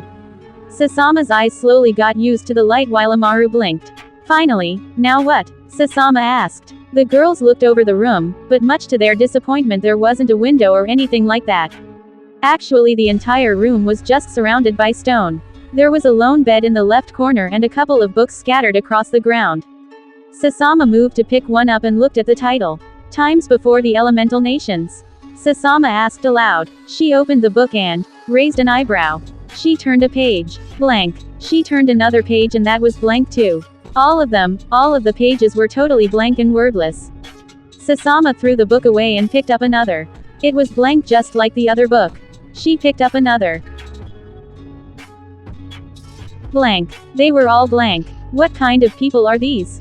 Sasama asked before Yuri and Amaru gasped when the door opened. The three quickly backed to a wall, but with no weapons they weren't sure how they were going to manage as the man in the white mask came through the door and into his room. He took note of their expressions. He shook his head and made his way towards his very far-off desk at the opposite side of the room. Calm down, it's not like I'm going to violate you or something. Sorry, but I'm not a low lolicon, he said with a small smile. Yuri felt shiver go down her spine while Sasama and Amaru frowned. The man in the white mask, or regent, as his followers called him, sat in his chair and closed his eyes. Oi you, white-masked bastard. Let us out of here. Yuri ordered, making Sasama and Amaru gasp. Sasama quickly slapped her hand over Yuri's mouth. Yuri's muffled indignities didn't go unnoticed by the regent as he watched the three with an amused expression. You know I can't do that, Uzumaki Yuri. You are needed in a plan more grand than yourself. You are going to help us rid the world of its ignorance once and for all. Or at least you will lead Uzumaki Naruto into doing this for us, the regent said before Yuri finally managed to escape Sasama's grasp. You talk about Nui-chan like he'll voluntarily do whatever you want. He won't, Datbayan. Naruto Nai would never go with you stupid people, Yuri protested. To her surprise, the regent nodded. Hi, you would be right. We don't expect him to. As prevalent as he is to us, he's still trapped by this world's ignorance as well as the blissfulness of its lies. Once we break him of this veil, then he will come to see our cause. I hear you almost died a few days ago, the regent said in a rather well-spoken tone. Yuri growled, while Sasame and Amaru glanced to each other. Oh, you mean when your damn friends drowned me and coursed electricity through my veins at the same time? If you had any idea how much lighting natured chakra I had to course through my body to keep me living, then you would be in surprise. You said you needed me, but it sure sounds like you don't. Yuri remarked. The regent chuckled to himself. Oh, you're mistaken, Yuri-san. You're needed. In fact, we value you amongst all of our recruits. In order to do this mission, everyone must undergo what you have undergone. It's all about a show of resilience. Those who can't show this resilience are still of use to us. After all, even the tiniest speck of dirt has worth to the world. One just has to attempt to see its value is all. Tell me, Uzumaki Yuri, what were your grades in the academy? The regent asked. Yuri raised an eyebrow for a brief moment before growled out. I didn't go to Konoha's academy, she said, which came out as a surprise to Sasama, Amaru and the regent, however none would have been able to know about the latter from his mask. I see. Then let me rephrase it another way. Yuri-san, how is the Hokage determined? The regent asked. Yuri nearly dropped her guard, being caught off guard by the question. The man could have asked this for a possible two reasons. 1. He didn't know how, and if Yuri knew, then he would gain a better insight, or he already knew and looking to see if she knew, then he would pop his weird philosophy on her. Add this all to the fact that Yuri didn't know, the question was a little better. No, Yuri said with a bit more hesitation than she might have intended. The regent smiled. The Hokage is selected by the previous Hokage. If that, let's say, the previous Hokage dies and cannot do so, then the Fire Daimyo will select candidates based on decisions by the Konoha Council and the Fire Daimyo Council. After they are selected, it is up to be approved by the Jonin of the village that the newest Hokage will be approved, the regent said, the smile never leaving his face, something which greatly irritated Yuri. Good to know. What does that have to do with? Yuri stopped as the man held up a finger. Yuri-san, a teacher would be disappointed in your answer. The grade you would have received for such a thing would have been an F. While the grade one would have received would have been an A, the regent said. Yuri slowly nodded, wondering where the man was going with this. Yuri-san, why is the F designated as the failure? Why is the A designated as success? Imagine how the F feels being glared at, being told by all to be avoided at all costs, while the A is fought to get to with determination. Yuri-san, why is Z last and a first? Why can't Z be first and a be last? Why is there superiority in meaningless things such as this? The saying, nice guys finish last. Who coined such a phrase? Why is this a reality in this world? It's because the world hates itself. Everyone, anywhere and everywhere, hate not only themselves, but everyone else. Even family members hate each other, the man said while Yuri narrowed her eyes. The regent took notice. Well, perhaps he would steer clear of the topic of families. The point is, Yuri-san, there are only 3 ways to achieve peace. 1. Divine intervention, and let's be honest. The gods do not care what humanity does with itself so long as some continue praying to them. The second option, erase everyone's individuality and rule under absolute tyranny. Of course there will be resistances against such a method, so that's impossible. Lastly is the third option, the regent smirked. Yuri waited for him to speak, but he didn't. However, she was surprised as a light flashed over her, Sasama and Amaru. Yuri tried to move, but she found her body to be trapped as if frozen in ice. Sasama grunted, but she was unmoving as well. Amaru's eyes told her story. She was scared, definitely. Don't worry, you can speak. I left you that ability, he said, while Yuri felt the power to move her mouth come forth. She growled before she opened her mouth. What did you do to us? Yuri asked, making the man smirk to himself. I simply focus my powers over your own. It's not permanent, he said, making Yuri snarl. Before long he snapped his fingers, and 3 members dropped to the ground. Take them back to their cells and prepare Yuri-san for her evening ritual, the regent said, making his men nod. Yuri could do nothing, and neither could her companions as the people picked them up. "Wait a second! You didn't tell me the third option, Databayan," Yuri shouted as they were just at the door. The regent stopped and turned around. His left hand cupped Yuri's chin. He leaned over and whispered into her ear. Yuri widened her eyes as she felt the very pits of despair and anger seep into her soul. This person was insane. Yuri could only look in angst, disgust, and shock as she was dragged away, while the regent smirked, bowed, and then closed the door to his room. His effects had been achieved. XL. 3 more days passed by. Night settled over the sky and the moon was its crown. Near the daimyo's compound, people slowly began to roll through the gates by the bundles. It was pretty obvious what they were all there for. If one had been a guard, then they could see a wide array of people in noble clothing walking into the grounds. Men and women each wore splendid, well-woven clothing that covered their frames. Others appeared in business suits for possible negotiation purposes. However, in contrast to the people laughing and talking with each other, it was still a time of dread that so very few people realized. Actually, it was only because the fire daimyo didn't want it to go out that it wasn't public. How could the fire daimyo host a party to the public that would most likely be attacked by terrorists? He couldn't do it. He could only hope and pray that the 12 guardian shinobi, as well as the team from Konoha, would be able to do their duties.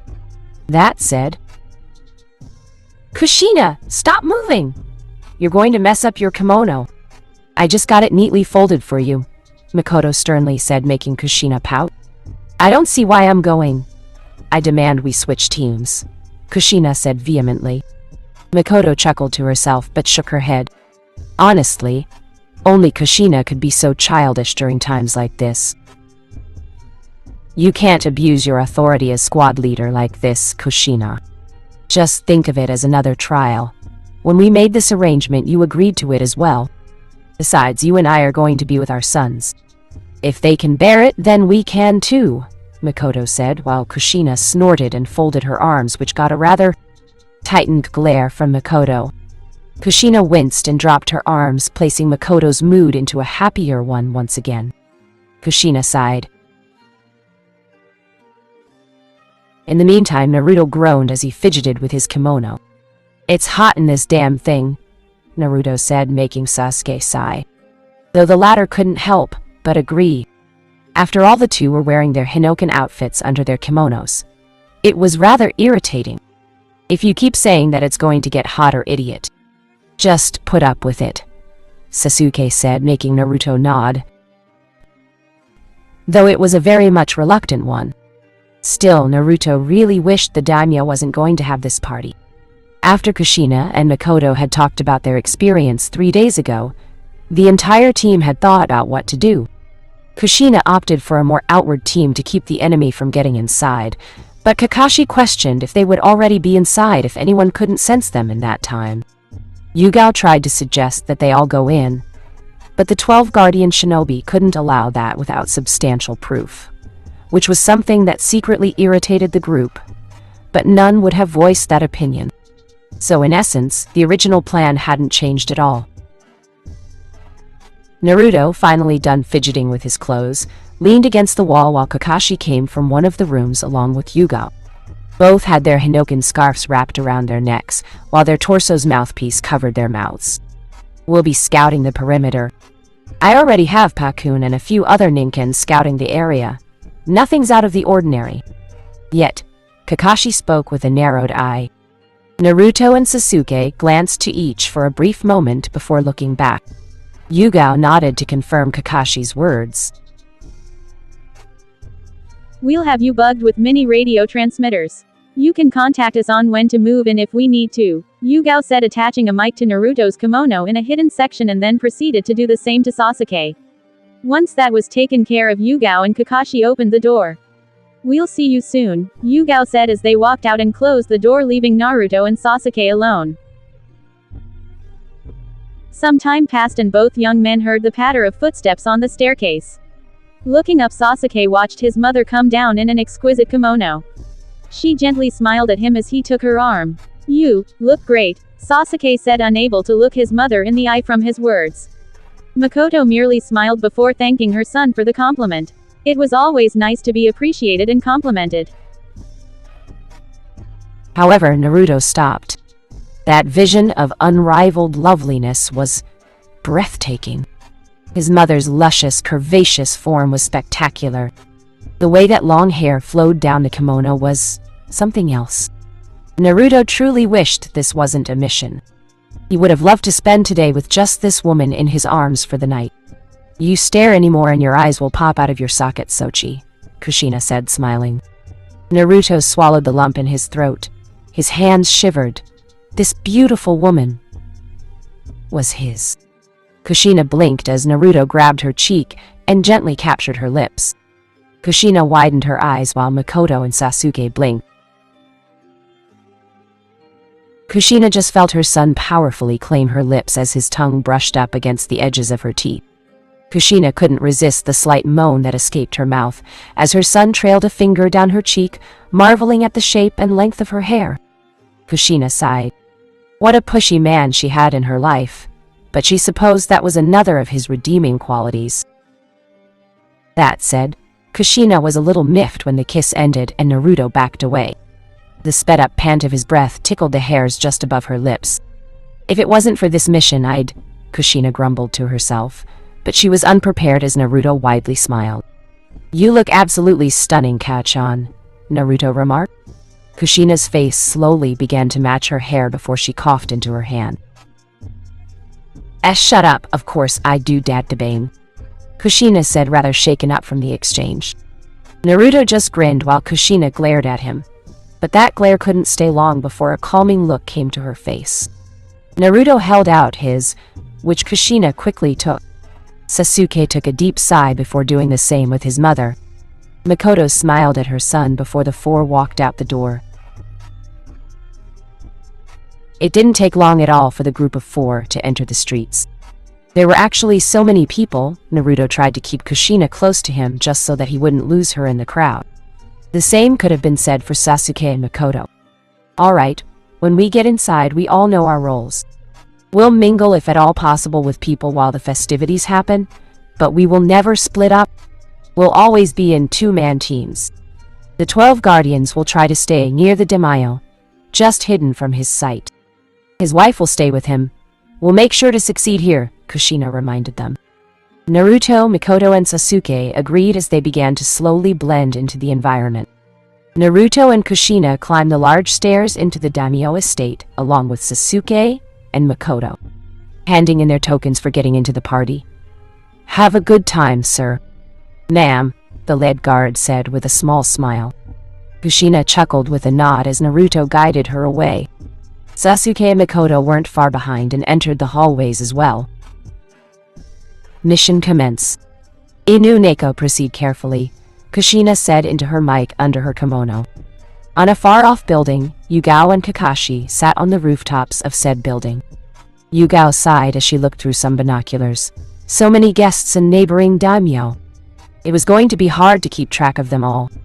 Plus, the fact that they didn't even know exactly who they were looking for was an unwanted disadvantage. East side clear so far, Neko said while Inu quickly nodded. West side clear as well. If I had to say, this is going to be a race against time. Who knows, this could all be pointless and they're already inside, Kakashi responded. Yugao nodded. She could definitely see that point as well. People who could pass under even the most advanced chakra sensors and detectors would naturally be a national threat if proven hostile. These people were hostile and therefore if Konoha didn't take care of them then who knows what they would be doing. We'll just have to hope that Kushina, Taicho and the others will be able to intervene in enough time for us to join up with them. We are a ways away, Yugao said, moving her sights to some other people. Granted the daimyo palace could only hold so many people, it was still a rather interesting gathering. Yugao hadn't really been to a lot of political parties for the enjoyment, but she imagined that most of these people here were doing that. Hell, the land of Wind's daimyo. He looked just as big and pudgy as Yugao had remembered reading in some reports. Nay Kakashi, so, how's life with Rin-san going? Yugao asked. Kakashi lurched forward on the edge of the rooftop they were on before he chuckled somewhere between the fine line of nervousness and amusement. Where did that come from? Kakashi asked, making Yugao smirk. You know what I mean. Whenever you're not around, Rin-san talks about you almost all the time. I hear, you both went someplace nice recently. Yugao asked. Kakashi's eyes showcased his amusement as he looked down. Yeah, he had been spending a lot of his free time with Rin lately. It wasn't like it was an obligation. It was just there. Well, it's not like I had much else to do. Besides, it's been a lot time since I've last seen Rin smile so much. I guess I just like it, Kakashi said, making Yugao smile. Kakashi sighed as he looked over the crowd. Is that why I've seen you speaking a lot with a certain swordsman lately? Anything you would like to share? Kakashi asked, and if he had turned around he would no doubt have seen Yugao motionless as if she were trapped inside a ice prison. That shouldn't have been out yet. We speak of this conversation to no one, Yugao answered back instantly, making Kakashi smirk beneath his mask. Hi, Kakashi said as they continued to look over their potential targets. As they did, Yugao raised an eyebrow as she focused her binoculars. If her eyes could pop through the lens of the seeing object, then they would have. Kakashi, please inform Kushina Taicho that we may or may not have an issue, Yugao said with a heavy sweat drop. Kakashi raised an eyebrow before moving over to Yugao's position.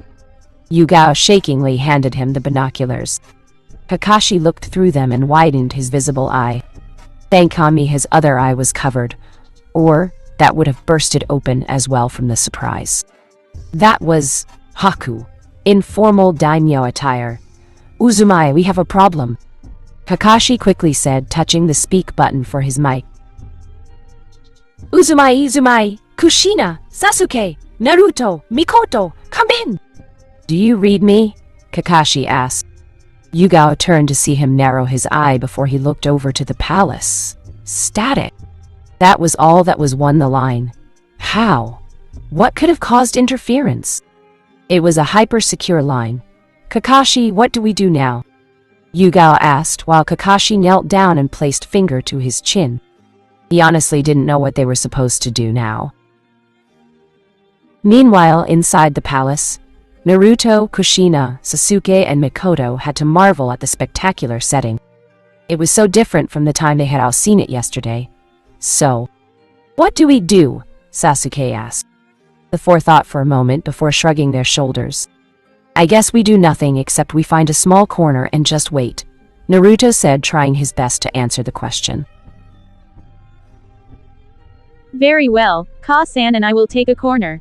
We'll also keep our eyes peeled, Sasuke said as he took a hold of his mother's arm and slowly led her away. The smile that Mikoto sported never left her face as she was taken away to a corner of the room. It was a surprise, but Naruto could already see people speaking with Sasuke and Mikoto as they acted the part. In the meantime, Naruto and Kushina stood at the entrance. Both lost. Would you like something to eat? Naruto asked. Kushina turned her attention to him before smiling. Sure, let's go Sochi, Kushina said as Naruto guided her away. Quickly picking out some things, Naruto handed her a plate. Kushina took a sample. Tasty, she said before she held a piece of food before her son and smiled. Naruto looked down confused. Here. Say, Sochi, Kushina said with a rather charming smile, while Naruto's eyebrow twitched. Ka-chan, there are other people here, Databeo, Naruto said before he grimaced as he noticed his mother's hair start to rise ominously. Her grip on her chopsticks tightened and Naruto could even see the small tears beginning to form on the wooden utensils. Say Sokai, Kushina said with a much wider smile. Naruto swallowed the lump in his throat. Naruto said, opening his mouth as his mother happily placed the food inside. Her smile lessened to a more beautiful one while Naruto swallowed the last bits of his food. Swiftly nodding, Kushina turned around just in time to see a couple come up to them. Era, it's great to see a wife so happy with her husband, isn't it, dear? The lone woman asked while the rather robust man nodded with a large grin before he patted Naruto on the shoulder. Nice work, young man. Be sure to keep her happy. Behind every good great man is an even better woman, he said with a grin. Kushina's face slowly flew upwards while Naruto blinked. He and Kushina exchanged a small look. We're not, Kushina was attempting to say, but the words slowly died in her throat as Naruto gently pulled her into a small hug. What are you saying, Kushina-chan? I am lucky to have you as my wife, Datbeo. You make every day worth living, Naruto said with a large smile. Kushina shivered as she glared forward. I'll get you back for this Datbane, Kushina said, still shivering, while Naruto smiled with a nod of his head. As the other couple went on their way, Kushina huffed. That was exhausting. She'd better ask for a status update before she lost the rest of her nerve. I knew Nico status report, Kushina said, attempting to bring her mic to her mouth without drawing attention to herself. Her son covered her while she did so. However, Kushina was surprised to hear nothing on the other line. Kushina tapped the mic once more. Inu! Nico! Status report! Kushina said, making Naruto frown. In the far-off corner, Naruto could see Sasuke and Mikoto staring at them. Discreetly, Naruto shot him a hand sign. Sasuke raised an eyebrow, but nodded. Sasuke then leaned over and whispered something into his mother's ear. Naruto could see Mikoto nod the same way before she grabbed Sasuke's arm and led him somewhere. Something's wrong. I'm getting nothing but static and trying to contact Kakashi and Yugao, Kushina said rather urgently. Naruto blinked before he did a brief search of the area. I'm not getting anything. Wait, what's that thing? Naruto asked as he looked up at the ceiling. Kushina looked up with him, but all she could see was hanging tapestry and lights. However, based on her son's vision, then there was obviously something she wasn't seeing. They're in here. They made sure to close off all communication with the outside. There is like a large, white barrier around the barrier that Sasuke and I made with the seals. I actually wouldn't have seen it at all if we weren't looking for anything. How did I not sense that?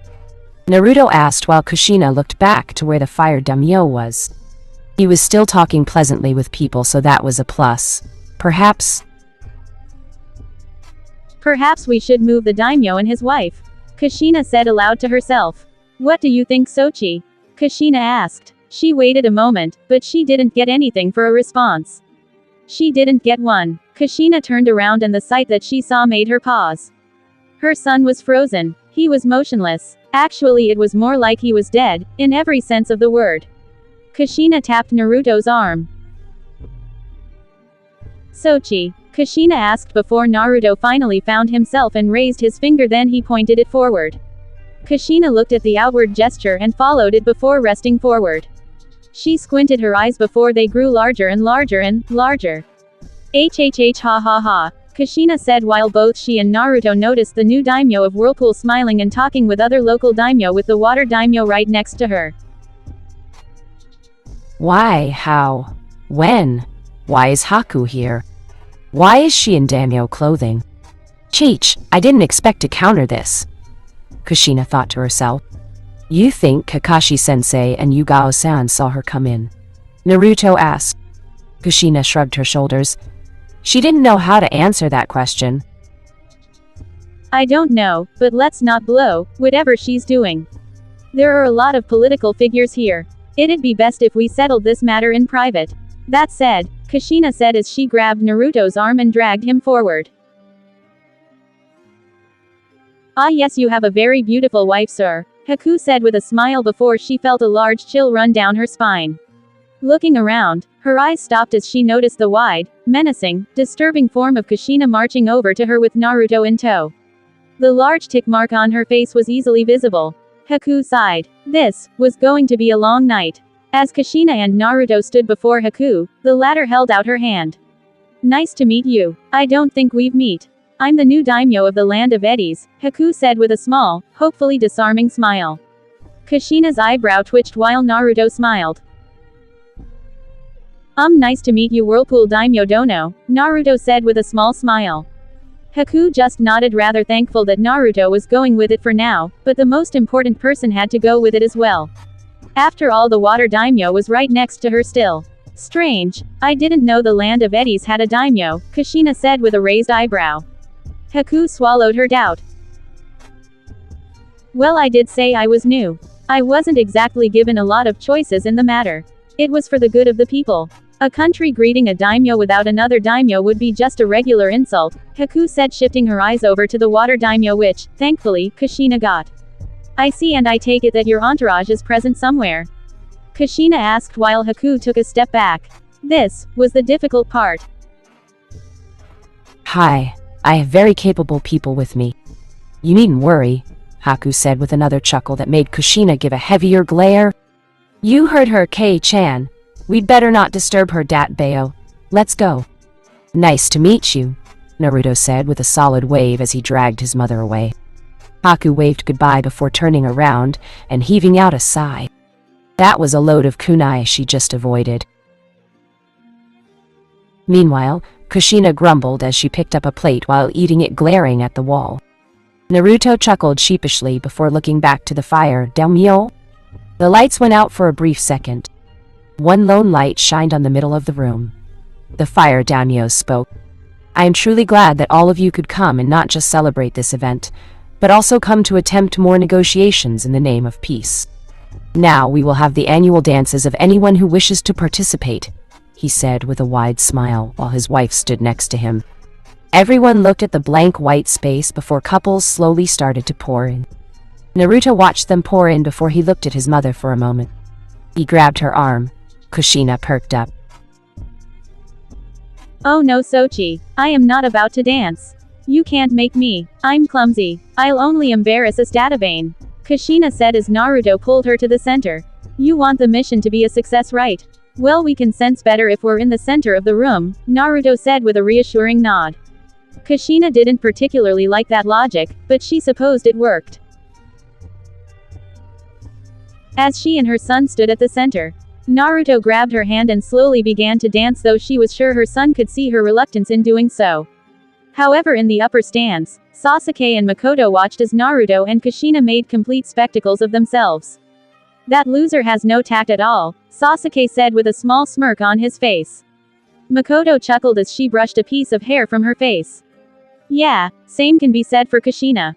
They really are made for each other, Makoto said before sending a glance to her son. Sasuke noticed her glance and sighed. I'm not the best dancer in the world, Sasuke said, looking off to the side. Makoto giggled. I think I knew that much, Sasuke, Makoto said tenderly while Sasuke closed his eyes. He bit his lower lip for an instant, before he grabbed his mother's arm and dragged her away. Makoto smiled as she was taken away once again. As she looked down, she paused. She had no idea her son's hands were so firm. All the while, Kushina sighed as she felt her son's hands on her waist. How did she get roped into all of this? It would have been easy to say no, but, looking into those eyes of her son was easy enough to disarm her of any argument. People are watching, Kushina said with a small smile. She had never been much of a dancer even when she and Minato had their wedding. Minato had to literally drag her just like Naruto had done to get her to dance. Still, the slow movement was hypnotizing and comfortable. She was actually happy even despite the mission. She couldn't sense anything, and truth be told, some of them were half-assed attempts at best. Still, her son was happy to be her dance partner. Yeah, they are. It was funny when that one couple commented on us. Ya know, husband and wife, Naruto said, grinning wide as he spun his mother around. Kushina smiled with a short nod of her head. Yeah, that was pretty funny, if a little ridiculous, Kushina said, smiling widely as Naruto led her around slowly so that she could keep pace. Naruto didn't respond so fast before he looked down. He couldn't help his next words. Maybe, it isn't ridiculous. Maybe you should marry me, Ka-chan, Naruto said slowly, intending for his mother to hear every single word. Kushina widened her eyes as Naruto spun her again. She felt like her mind had shut down, allowing the consciousness of her body to take over. Naruto didn't say anything else. It was only then that he noticed Sasuke and Makoto dancing as well. His gaze softened. Finally, the music stopped as people began to clap for those who had been brave enough to dance. The fire daimyo and his wife clapped as well. Naruto and Kushina huffed, as did Sasuke and Makoto. Once everyone was out of the center of the room. Marvelous. That is truly the way that most beauty can be expressed. As we dance together, I hope we continue to realize that we can dance to the ideals of peace as well, the fire daimyo said, and many people clapped for him. However, that didn't last long as another voice came over him. That is entirely correct, Daimyo Dono, came a loud, firm voice. Kushina and Naruto widened their eyes while Sasuke and Makoto stiffened. Truly, the beauty in the movement of the body is one that has been created since time immemorial. How can the world know its love of itself if it is not even subjecting itself to time? Like a bird, the world seeks to capture peace and hold it in the palm of its hand. However, humans are the god's worst creation, strangling the very life out of the ideals of peace and prosperity. How can we all work to peace when there are so many of us? It's simple. We must revolutionize. We must revolt. We must purify. We must ascend, the voice boomed over everyone. Haku gasped as she stayed in the far back. Kushina cursed, putting Naruto's words at the back of her head for now. Naruto slowly began to disrobe, along with Sasuke and Makoto. Naruto, Kushina asked while Naruto shook his head. I can't feel anything. I don't sense anything. It's like a ghost in the wind is talking. I don't have anything to lock on to, Naruto said urgently. Kushina couldn't believe this. How could it be this possible? Even now, as the voice was talking, she was trying to move her presence through the entire room to find any fluctuating chakra of any kind, but there wasn't any. Sasuke and Makoto had their Sharingan moving as fast as they could, but they couldn't see anything out of the ordinary in the room. Even far distances away bore no fruit. There was nothing, and yet there was everything at the same time. We are the parents of the world. We are the guardians of the world. No longer can the world continue in its own blissful ignorance. No longer can the world not hold itself responsible for its actions. No longer can the world be a child. The world must be remade. The world must be renewed. The world must be reborn. The world must grow up. The voice shouted before everyone widened their eyes as a figure dropped to the ground. The fire daimyo stared in shock and horror as his wife, Madame Shijimi, fell dead to the ground. Her life essence splattered over the carpet floors, slowly dripping down to the center of the room. People were in too much shock to even scream. Naruto blinked. What did he just see? Kushina widened her eyes while Sasuke cursed. He just barely caught that, as did Makoto. The fire daimyo appeared ready to collapse. And with that, chaos exploded. People shouted and screamed as they pushed against each other. Some tried to move through the closed windows, but found them unyielding in letting anyone go. Even the doors all around the room were locked. Everyone was trapped. Yes, for like a phoenix, out of the ashes of chaos are born the beautiful feathers of peace. How many of you have loved ones? How many have ever felt loss? How many of you have felt despair? How many have felt hope? Love, anger, hatred, madness, safety, certainty, anxiety, happiness. All these things are but the illusion of the world that waits to be broken. Before was the time of the warring clans, now is the time of the elemental nations.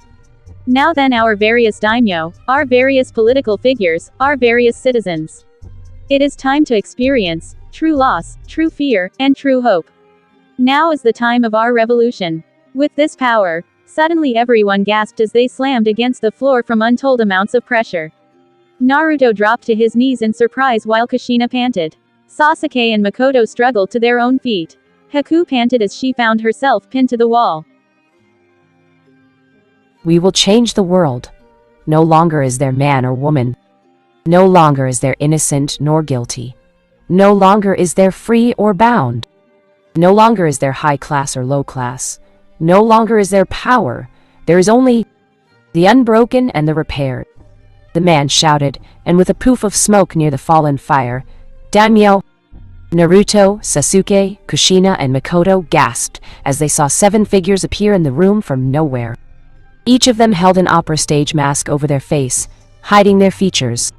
Naruto almost had to compare them to the Anbu masks he had seen. Kyuubi. What? Is this pressure? Naruto asked while Kyuubi snarled. I don't know, brat, but we're going to have to find some way to overcome it, Kyuubi said, and Naruto couldn't agree more before the possible leader of the group took his stand. We are one. We are many. We are he. We are she. We are Rakuyochimon, the fallen order, and we will guide the world to its true peace. And the first step, he paused as he held his hands together into the air. Naruto, Kushina, Sasuke, and Mikoto watched seals of an unspecified nature wrap around the man's frame before they finally expanded and contracted. He spoke, "Is dealing with those who lord over another's life. Life isn't so simple," he said before he began to speak again. "Come into the world.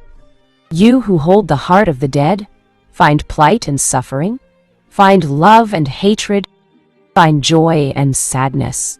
Understand the world as it is to be seen. Grow and grow forever. Curse yourself and resent the order of the unruly.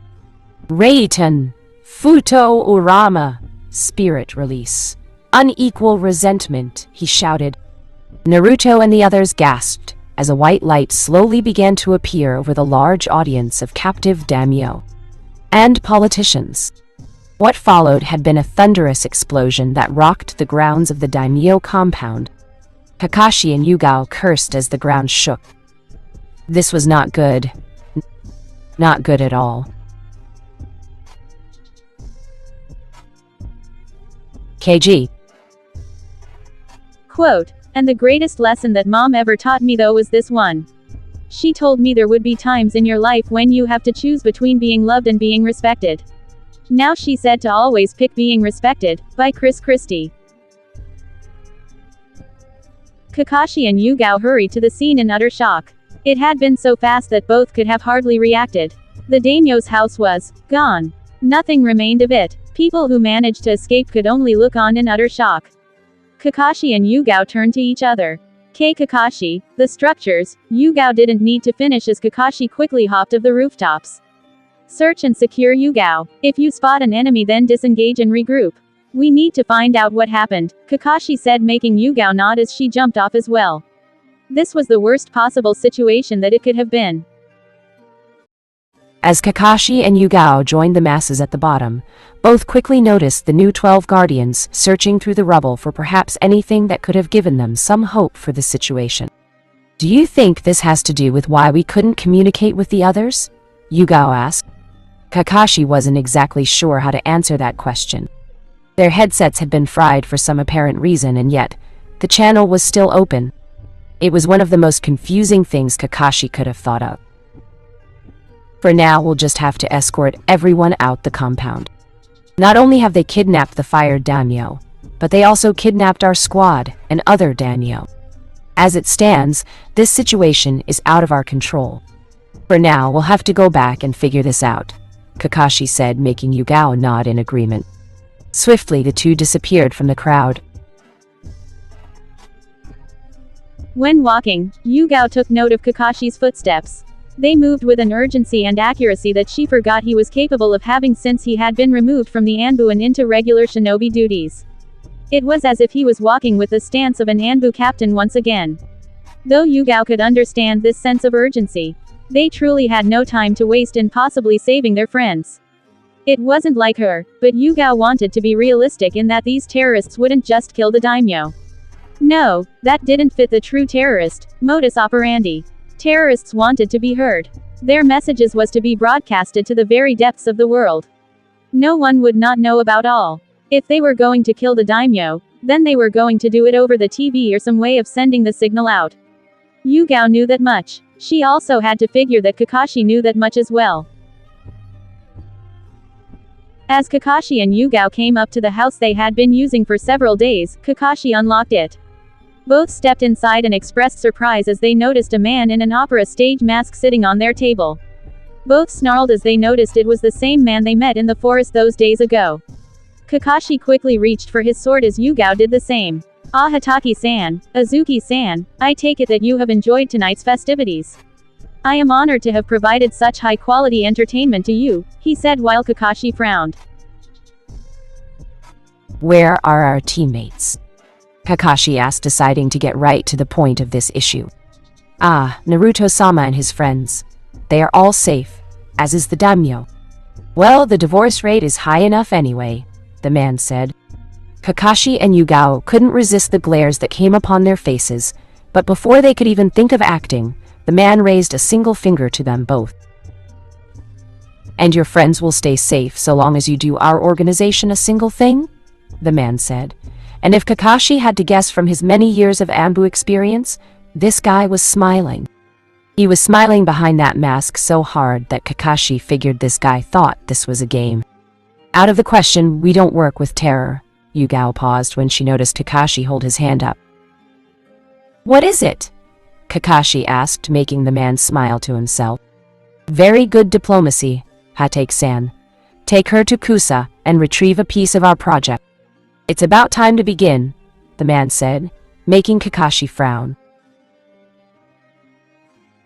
"Who is her?" Kakashi asked. Kakashi and Yugao noticed the man looked to their side. Kakashi and Yugao swiftly turned around and noticed a woman with a mask waving at them pleasantly. Kakashi quickly grabbed Yugao and jumped back, much to the woman's amusement. "She could have killed us. Killed the both of us and we wouldn't have known it. These two are no joke," Kakashi thought to himself until he and Yugao noticed two shadows come out of the wall. Two figures stood at her side. They wore masks as well.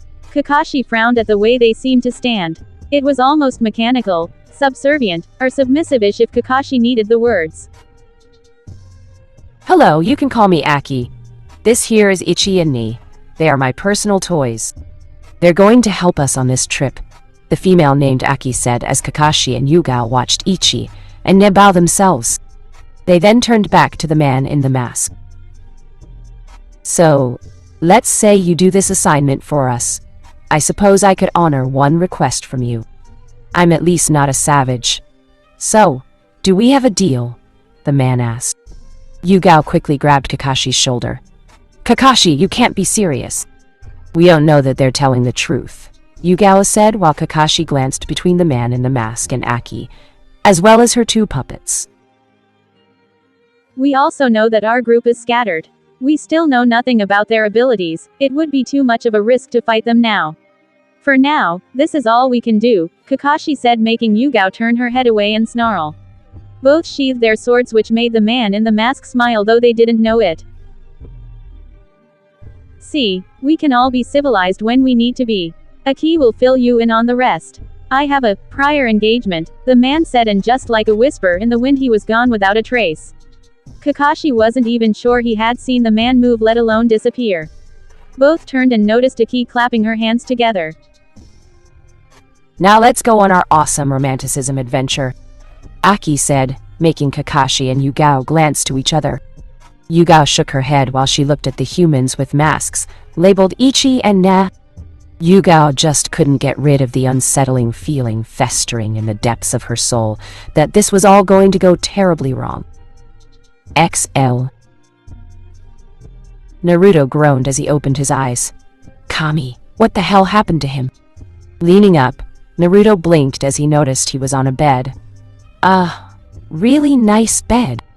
One of the best-looking beds he had ever had the opportunity of seeing. Naruto shifted his eyes to his left and noticed Kushina beginning to stir as well. Looking over his body, Naruto noticed he was still dressed in his Hinoken attire. Suddenly, alarm drowned Naruto's senses as he hopped out of the bed. "That's right, I tried to stop the attack," Naruto said to himself before he grabbed his headset piece.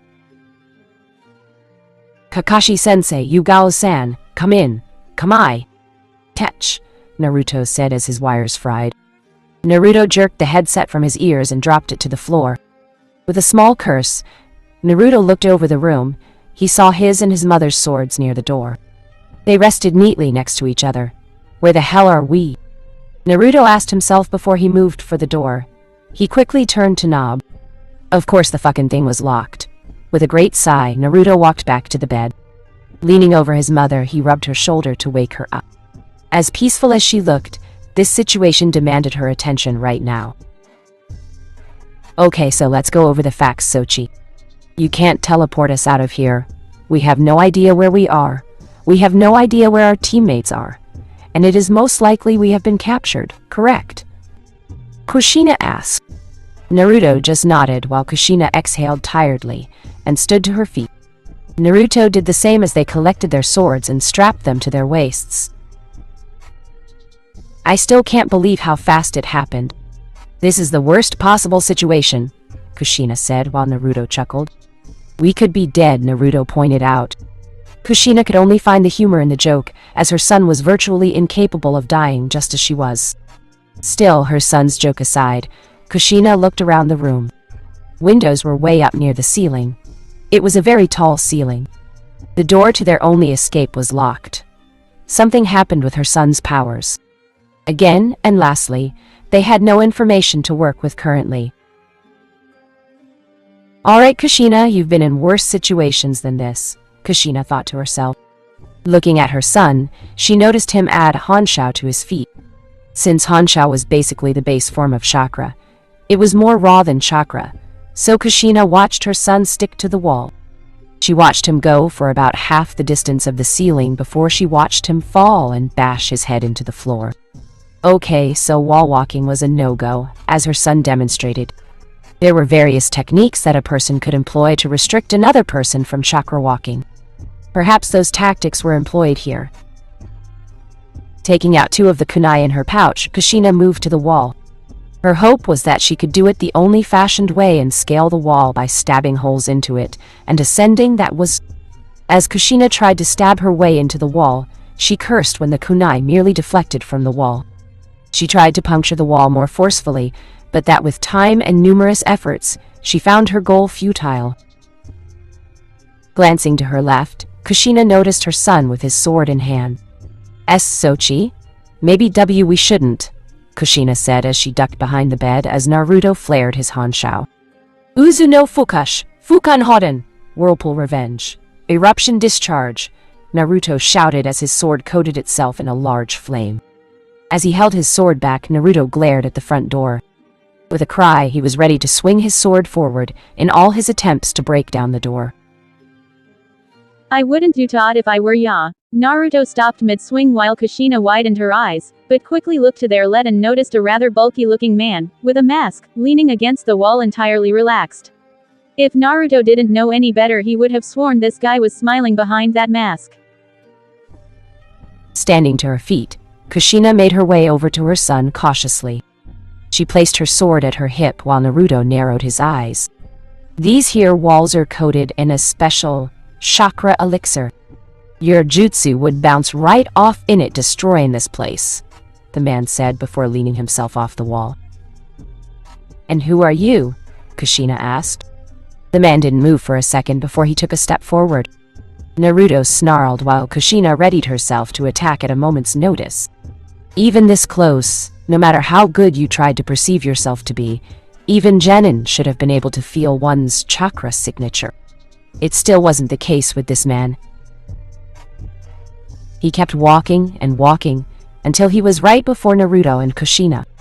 The two glared at his towering form before he did something neither of them could have expected. Slowly he dropped to one knee and bowed to the both of them. I am but your humble servant, my eternal king and benevolent queen, he said, as he kept his head bowed lowly to the ground. Kushina blinked while Naruto remained silent. Obviously for Uzumaki, these words just did not compute exactly in the back burners of their subconscious. XL. Darkness. That was all Sasuke could really see. Judging by the blood that was rushing into his skull, he figured that he was upside down. He hated being in the daze that he was in, but he couldn't do anything about it at the moment. Some type of device was attached to his arms and legs. Whatever it was restricting his chakra at the moment. No wonder he felt hazy. Still, one simply didn't capture Uchiha Sasuke. Though I suppose I'll have to get out of this myself. I still don't know where Kase-san is or anyone else. Looks like I'll just wait for a minute, Sasuke thought to himself. It wasn't the most optimal of solutions, but in unknown territory, it was the only one he had at the moment. As soon as Sasuke finished that thought, he turned his head and noticed that the door was being opening. The creaking of his old frame was racking on his ears, but not much he could do about that. The bolts of the door squeaking seemed like hours to him before they stopped. Greetings, Uchiha. Sasuke, I apologize for the uncomfortable accommodations, but please bear with them, for now. You see, Sasuke-san, we truly want no harm to come to our king and queen's friends. No, far from it, we have nothing but good things for all of you. However, interference cannot be tolerated. The voice, light in tone and texture, spoke to Sasuke. He argued with himself whether this was male or female. Normally he could have told right away, but the way this person spoke might have had a gender-neutral-ish voice to it. Is that right? Well, mind telling me where I am then? Sasuke asked. The voice remained silent for a moment before it chuckled. I do mind, actually. I know you want information that you can attempt to use to your advantage. That's how most of the world is. Please count yourself lucky, Sasuke-san. You might not know it, but there are a number of women in our organization who would like nothing more than to say that their child was an Uchiha. Same for some men as well, the voice said. It was then that the voice could see the glowing eyes of Sasuke's Sharingan in the darkness. Granted, Sasuke knew his Sharingan couldn't see in complete darkness. It could still see chakra and... Oh right, he still got nothing. Well, it wasn't about seeing the person, it was merely about making point. You touch my mother in any way, and I will have Naruto torment your souls for the rest of eternity in the bowels of the Shinigami. Sasuke glared, making the voice chuckle. Duly noted, Sasuke-san. You have no need to worry for your mother. She is in good hands. Unlike this world, I am not a barbarian, the voice said before it faded away. Sasuke could hear the clamps of the door closing before he frowned. With a heavy grunt, Sasuke leaned upward with his stomach muscles to his hanging feet.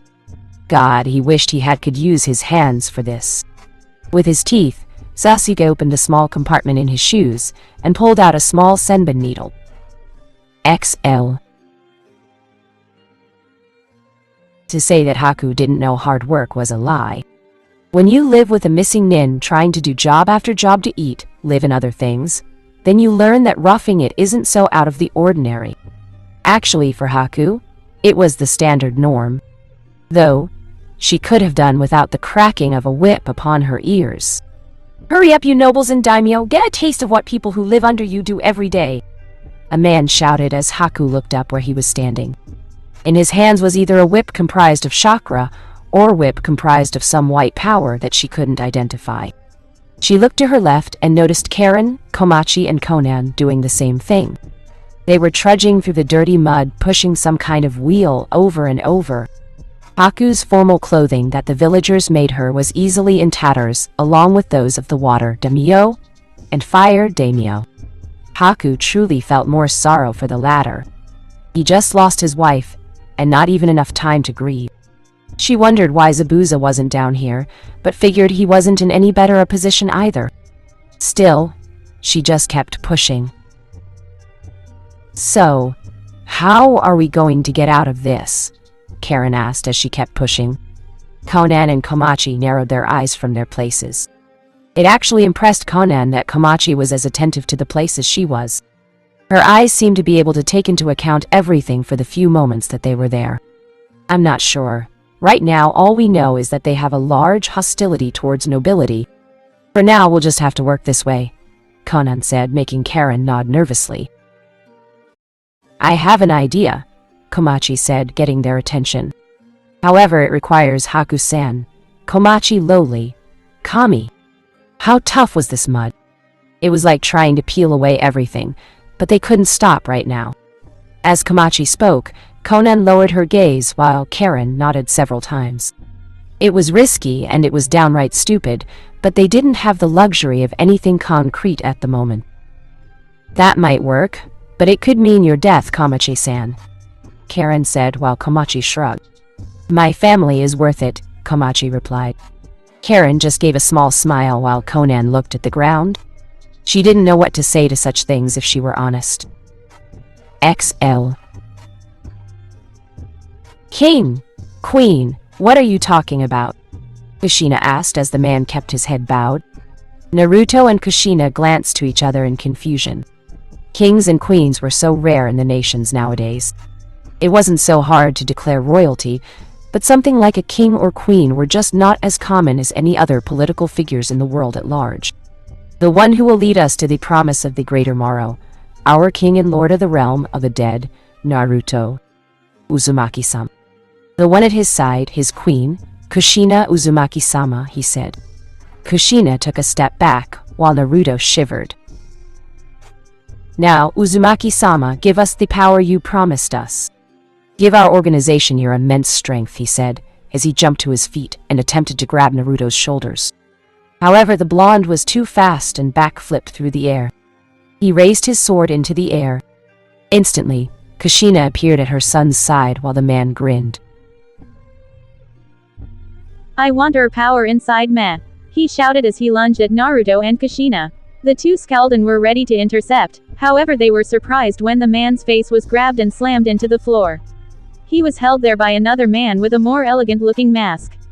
The man whose head was being held down laughed and cackled as clawed at the elegant carpet with his nails. His teeth shivered while drool from his excitement escaped his lips.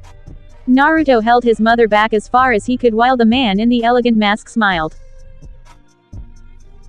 Apologizes, some of us have never been in such a presence and get overwhelmed. Have no worries, Uzumaki-sama, we will relieve him from your presence, he said before glaring down at Mew. Mew, you have disgraced us before our king and queen, punishment will apply later, he said before he picked up Mew and placed him against the wall. Naruto and Kushina gawked as they watched the wall absorb the man until he was fully gone. Now then, allow me to reintroduce us, my king and queen. You may refer to me as Regent. I thank you for coming to us today, the Regent said as Naruto slowly and carefully gave up his defensive posture. Where are we? Naruto asked, making the Regent smile with a nod. You are within our organization, the organization whose goal is to revolutionize the world at large. For that we need your power, the Regent said, making Naruto frown. He glanced to his mother. She nodded. He then nodded in turn. These people knew. Somehow they knew about his contract and he had no way of knowing how. How do you know about that? Naruto asked. The Regent remained silent. Naruto growled as he balled his fists. Tell me how you know about that. Naruto shouted as he lunged at the man and pinned him to the floor. The Regent merely gave Naruto a look through his mask while Naruto growled. It's fairly simple to explain, my king. Everything and everyone, no matter where they are, have a trace of residual components of energy. No matter its form, it can be picked up when it needs to be. As for you, Uzumaki-sama, the places you have traveled, and the many things you have done have left over vast quantities of your residual energy.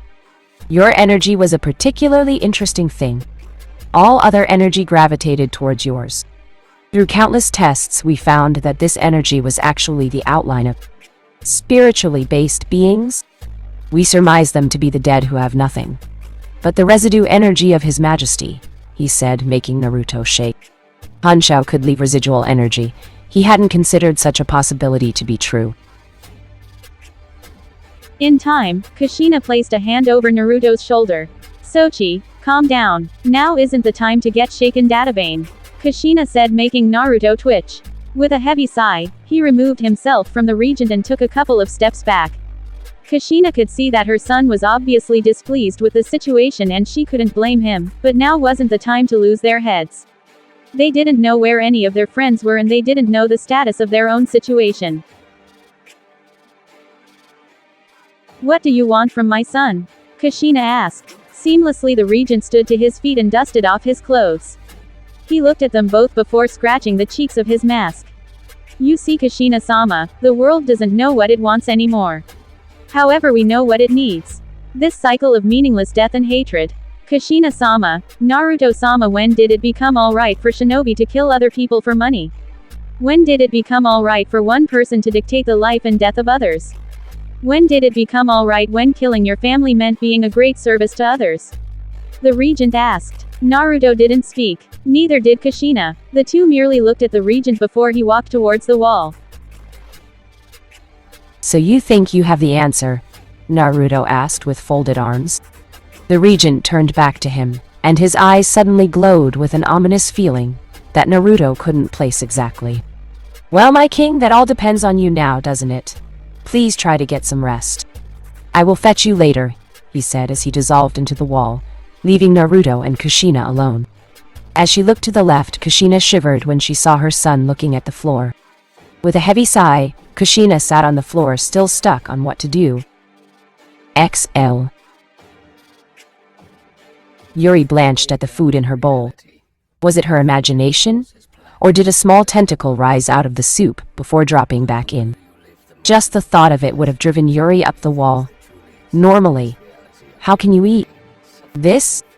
Yuri asked as she and Amaru noticed Sasame eating her fill of the soup without complaint. You learn to stomach what you need to in order to survive. It's not well cooked, it smells funny, and I'm sure I'm going to throw up later. But for right now, I will have a full stomach, Sasame said, making Yuri and Amaru look at the bowl. With a heavy sigh, Yuri resigned herself to her fate as she ate her food. Amaru did as well. Nay, Amaru, you said something about a sensei you were looking for. Who was that? Yuri asked, making Amaru give a small smile to herself. She toyed with her soup for a moment before speaking. Shino-sensei. He helped me become a doctor. I'm still an amateur compared to him, but I've been with him for a long time now. I was an orphan growing up because my parents died from an unknown disease. No one wanted to be near me, but Shino-sensei not only showed me kindness, but he also treated me. He taught me that saving people was worth more to the world than killing them, so I became a medic, Amaru said with a wide smile. Yuri scratched her cheek and chuckled while Sasame nodded, the small smile on her face evident. Well, we'll find him too. You can count on me, Dapayan, Yuri said with a thumbs up. Amaru seemed surprised, but nodded happily. That said, this place is still huge. Not to mention the shifts in the guard changes. We're going to have our work cut out for us. Is there any way you can contact your village or anyone? Sasama asked, which made Yuri shake her heads. I'm sure Shizune-san and Ero-oji would have been able to do something, but I don't know where they are. I definitely can't leave without them, Yuri said in a firm tone. Sasame sighed while Amaru nodded in agreement. I wouldn't waste my time if I were you, came a voice that forced Sasame's eyes to narrow and her grip over her spoon to tighten. Yuri and Amaru looked up and noticed a rather slim-looking woman with long brunette hair looking at them. The texture of her creamy skin had Yuri baffled for a second. This talk doesn't involve you, Kotoheim, Sasama said lowly as she turned to look back at her family. Kotoheim chuckled as she looked over to Yuri. Sorry to break it to you, but if your friends aren't here in this dome with the rest of us, then they're either in one of two places. They are either in the very lower mines, which might as well be hell for some people, or they are in the levels lower than that. I haven't been there, but let's just say that I wouldn't want to go down there, she said while Yuri glared. I will save them. On my name, I swear it, Yuri remarked. Kotoheim just shook her head and sighed. You really don't get it, do you? This isn't a place where you wish for something and you get it. Isn't that right, Sasame? Even Hanzaki hasn't been the same since. Kotoheim stopped when Sasame shot up from her seat and glared at her. So you expect us to just keel over like dogs waiting for a bone from Outmasters? Don't be ridiculous. Kotoheim, what happened to you? The Kotoheim I knew would never have given up. You haven't changed at all. As soon as the tough times hit, you run and beg and plead to anyone willing to take you in. It was the same with Orochimaru. Here I thought you changed, Sasama said, making Kotoheim snort. And here I thought you would have grown out of your childish fantasies, Sasama. The rest of the Fuma clan has given up. You might as well too, Kotoheim said, making Sasama snarl. Why don't you just come out and say that you're a damn coward? Yuri said, much to the shock of Amaru, Sasama and Kotoheim. Yuri glared at Kotoheim before she pounded her own chest. I am going to save Shizune-san and Ero-oji, and anyone well I can. My cousin told me this. Don't underestimate me. I don't quit and I don't run. You can act tough all you want. You're not gonna scare me off. No way. I'm not gonna run away. I never go back on my word. That is my nindo, my way of the shinobi. So you can take your attitude and give it to someone else, cause we don't need it. Yuri replied angrily. Sasame chuckled lightly while Amaru grinned. From the look on Kotoheim's face, Yuri could only see something akin to not even anger, only disappointment. Yeah, you do that. Looks like you've got yourself people just as simple-minded as you, Sasama, Kotohime said before she walked off with her food. The three kunoichi watched her go before Yuri sat down to her seat. Though as much as I hate to admit it, she has a small point. Surprisingly, other than Yuri-san, we have no access to our chakra.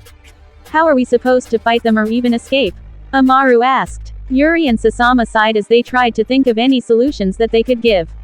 Unfortunately, they came up short. It was then that banging came upon the railings of the upper levels of the entire structure where everyone resided. The three girls and the surrounding prisoners looked up at a rather large screen hanging overhead. Oh, this can't be good, can it? Sasama asked, making Amaru and Yuri shake their heads. In the far lower levels of the chambers, the cracking of a whip resounded, signaling a small break. Haku dropped to her knees and huffed, as did Karen, Komachi and Konan. All the ones who had been trudging their tired muscles through the mud while pushing the wheels to attempt to open the large stone door in front of them. Haku looked up tiredly, as did the others. They noticed the big and wide screen that suddenly descended from the ceiling. What is it now? Karen asked. Konan and Komachi squinted at the sight. Something inside Konan just told her that this wasn't what they assumed it was going to be. It was going to be so much worse. Wake up to reality. Nothing. Sasuke grumbled as he watched the young child in the mask sitting behind him with a small TV in front of him. You're not going to want to miss this, Uchiha-san. The unveiling is going to resound amongst the chambers of our organization and through the channels of history to come, he said, making Sasuke narrow his eyes from his upside-down position. With this, Sasuke truly wondered if he could just burn the kid in front of him, but he doubted he could have done so and truly gotten away with it. The TV screen flickered on. Sasuke's eyes lowered slightly. Not having any light for perhaps the last several hours had forced him to grow adjusted to the dark. The light of the TV screen was more than a little disconcerting. Deep, so far deep, in the bowels of the lair. Zabuza wiped his sweat with a rag as he put down his shove. The break is earlier this time. Can you think of any reasons? Came a voice that sat next to him. Zabuza turned a small glare to the person next to him before he turned over and noticed Makoto sit next to him, the sweat of her brow the same also. More than likely an announcement will be made soon. I surmise they will be moving forward with more of their plans, Makoto said while Zabuza grumbled to himself. He looked to his left and the very large hole he and his fellow prisoners had been working on for the past few hours. Any success in finding your student, Shino-san? Makoto asked, making the man shake his head. I merely know that whoever she is, then she's better of where she is than here, Shino said, making Makoto frown, but she didn't reply. With time, the two males and one female looked up and noticed a screen begin to show. Its lights flickered on. Zabuza had a horrible feeling in his gut. Zabuza didn't believe in paranoia, not with his line of work. Once fully descended as far as they would go, the screens flickered on. Everyone watched with bated breaths as the regent came up to the screen. Behind him were 5 figures. Yuri widened her eyes as she saw the woman in the mask. For Yuri, there was no mistaking that mask's shape and structural design. In her anger, Yuri accidentally broke her spoon, much to the surprise of Sasama and Amaru. Greetings, followers, prisoners, and royal bigots, you must all be wondering why the tasks have stopped for such a short notice. No need for alarm, this is merely a time for rejoicing. For countless years, our organization has searched for those lost to us. Now, like the long-lost parents' reunion with an orphan child, we have been gracious enough to receive our destined king and queen. Gaze upon them and know that with their powers we will not just bring our revolution, but we will also break the corrupt world apart, forcing it to grow up. Our king and queen, the regent said as Naruto and Kushina appeared on the screen. Say what? Yuri shouted as best she could. Makoto and Zabuza frowned indefinitely. Haku and Karen could hardly believe their eyes, while Konan and Komachi narrowed their eyes with a firm hardness. Sasuke glared at the TV screen while the young boy cheered while he clapped. If Sasuke could have burned the TV screen, then he would have. Nissan wouldn't go with such an organization no matter the reasons. They have them caught as well, Komachi said, making Karen nod. However, Konan was looking at other things.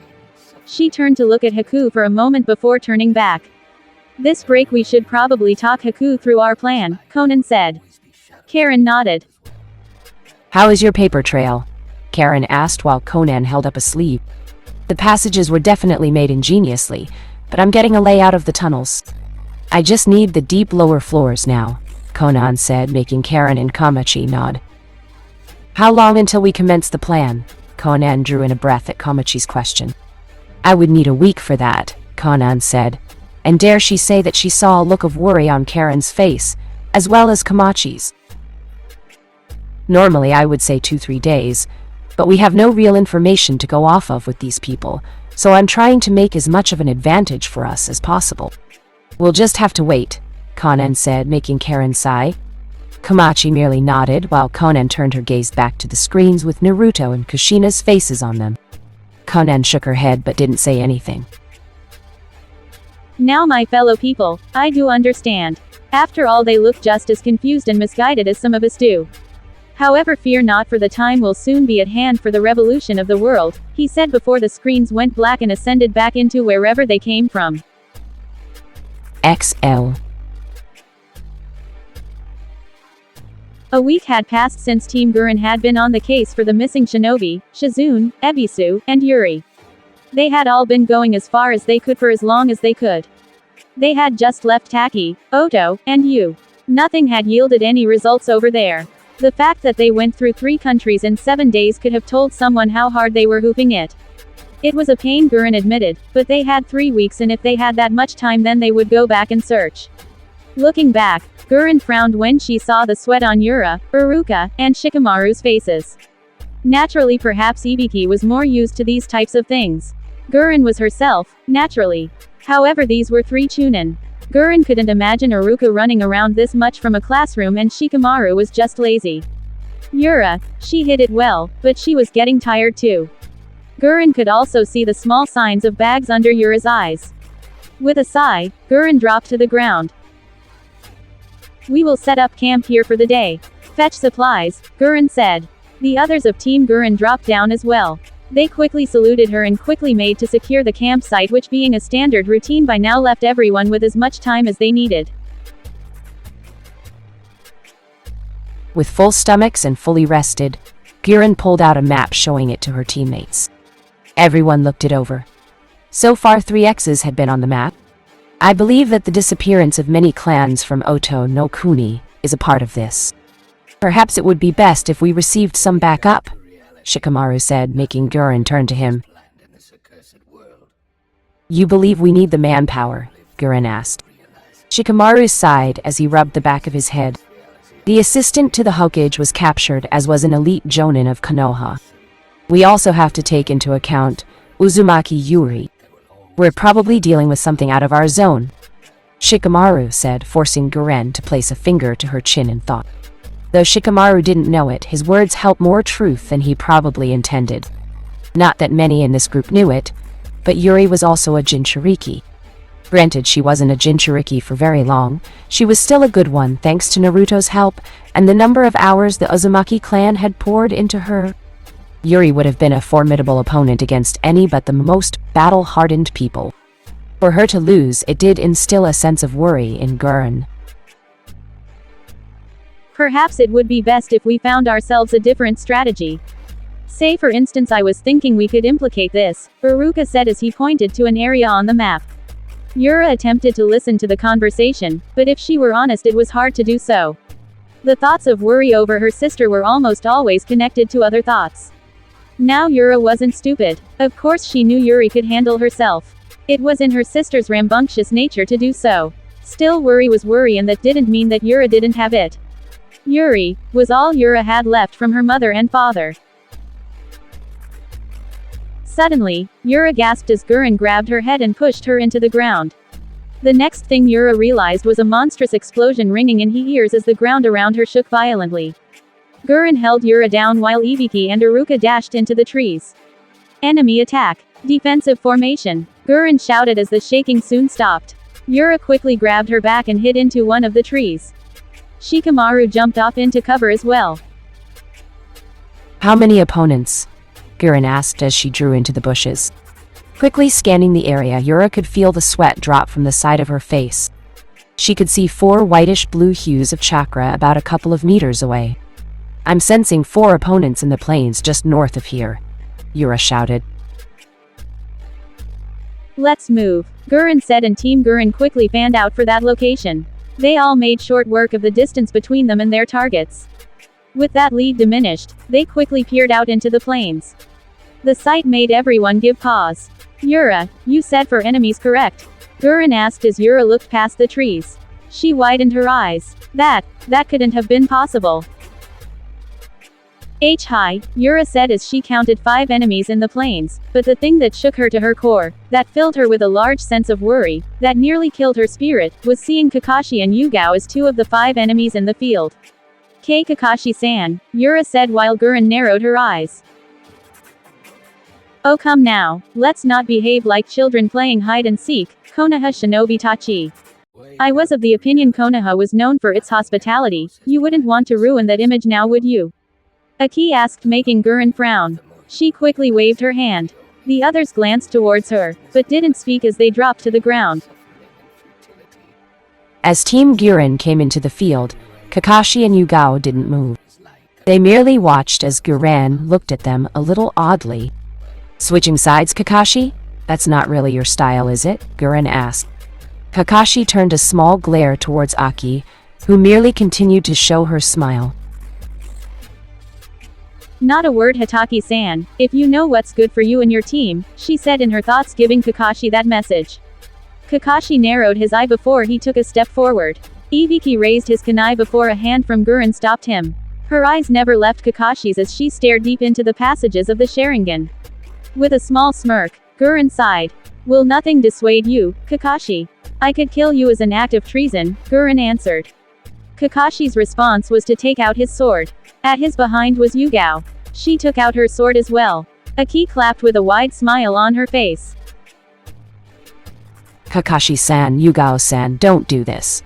Where is Niuai-san? Kushina-san? Sasuke-san? Mikoto-san? Yura asked. In an instant, everyone gasped as Kakashi appeared behind Yura. The blade of his sword glimmered in the light of the sun. Time seemed to slow down as Yura glanced behind her. Kakashi swung his sword for Yura before he found it blocked. Kakashi turned a small glare to see Ibiki's kunai drawn. He looked at Kakashi angrily while Kakashi narrowed his visible eye. That single action seemed to spark everything as Yugao unsheathed her sword. She quickly made her way for Shikamaru. Troublesome, I guess I have no options, Shikamaru said as he took out a kunai. Ah, you're all no fun. Nay, Ichi, help Haddock-san and Uzuki-san, Aki said as the 2 masked puppets shot towards the Konoha shinobi. Nei quickly coated its left hand in chakra while Ichi took out a kunai. Iruka quickly moved to intercept. Yura nearly fell back but managed to hold her stance as she noticed Ichi heading for Gurren. She casted one last look at Kakashi, but speeding off. I don't know your reason for this, Kakashi, but you will regret it, Ibiki said, while Kakashi didn't speak. The flurries of sword and kunai strikes across the plains would have been a miraculous sight to look at if anyone was watching. The streaks made by Kakashi and Ibiki were truly spectacular. Ibiki threw one of his kunai in Kakashi's direction, but Kakashi effortlessly parried it. Turning a quick eye to his left, he noticed Yugao fending off both Shikamaru and Gurren. Her swords parried both Shikamaru's kunai and Gurren's crystal blade. Kakashi then turned back to Ibiki. He dodged a swipe of the leg and backflipped away. Kaden. Gokaku no Jutsu, Kakashi said mentally as he sent a fireball for Ibiki's direction. Ibiki quickly jumped out of the way of the strike only to notice when Nei was behind him. Nei flung its chakra-enforced arm at him. Using the momentum he had already built up, Ibiki flung his body dodging the strike as Nei fell to its side. The masked figure looked at him as its arms swayed back and forth. Glaring back, Ibiki cursed as he noticed Kakashi make a run for Gurren and Shikamaru. Ibiki frowned as Nei flipped over him to guard Kakashi's rear. So you're not as mindless as I thought. But I will teach you pain, Ibiki replied to the non-responsive Nei. He turned his head, but a moment to see Aki laughing her ass off in the grasses of the plains as she watched them all fight. He snarled. Something was wrong here.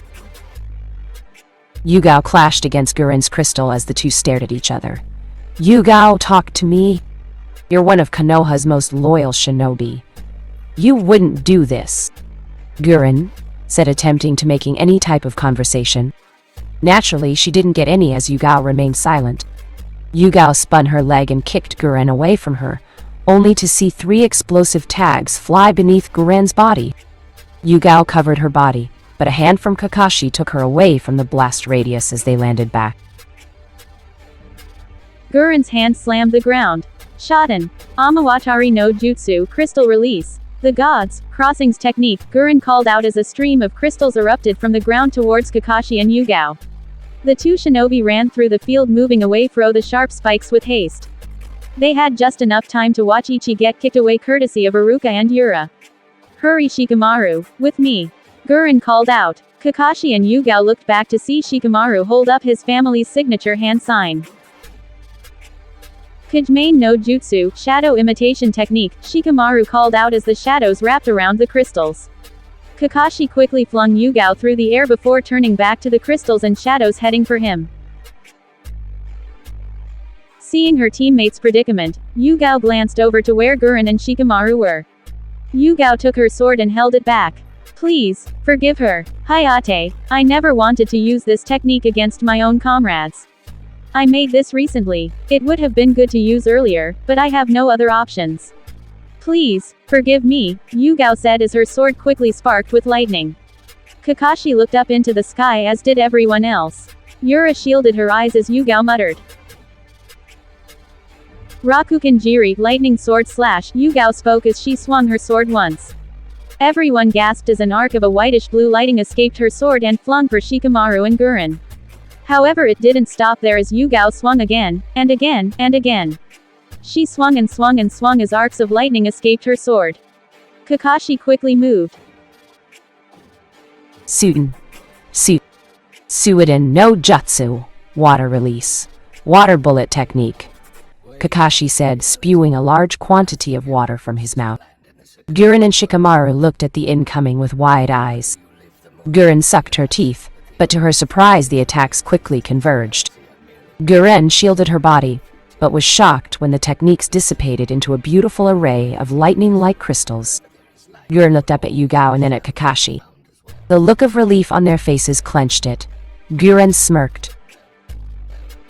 Ah, so close. A key whined as Yugao landed on the ground. Yugao landed just in time to see Nei slide across the ground away from Ibiki. Ichi soon followed as it landed near Yugao's feet. Yura now! Iruka shouted as Yugao and Kakashi looked down at the ground. The large ceiling array effortlessly surprised them. Uzumaki Fuinjutsu. Musui Kinbaku, Uzumaki ceiling technique.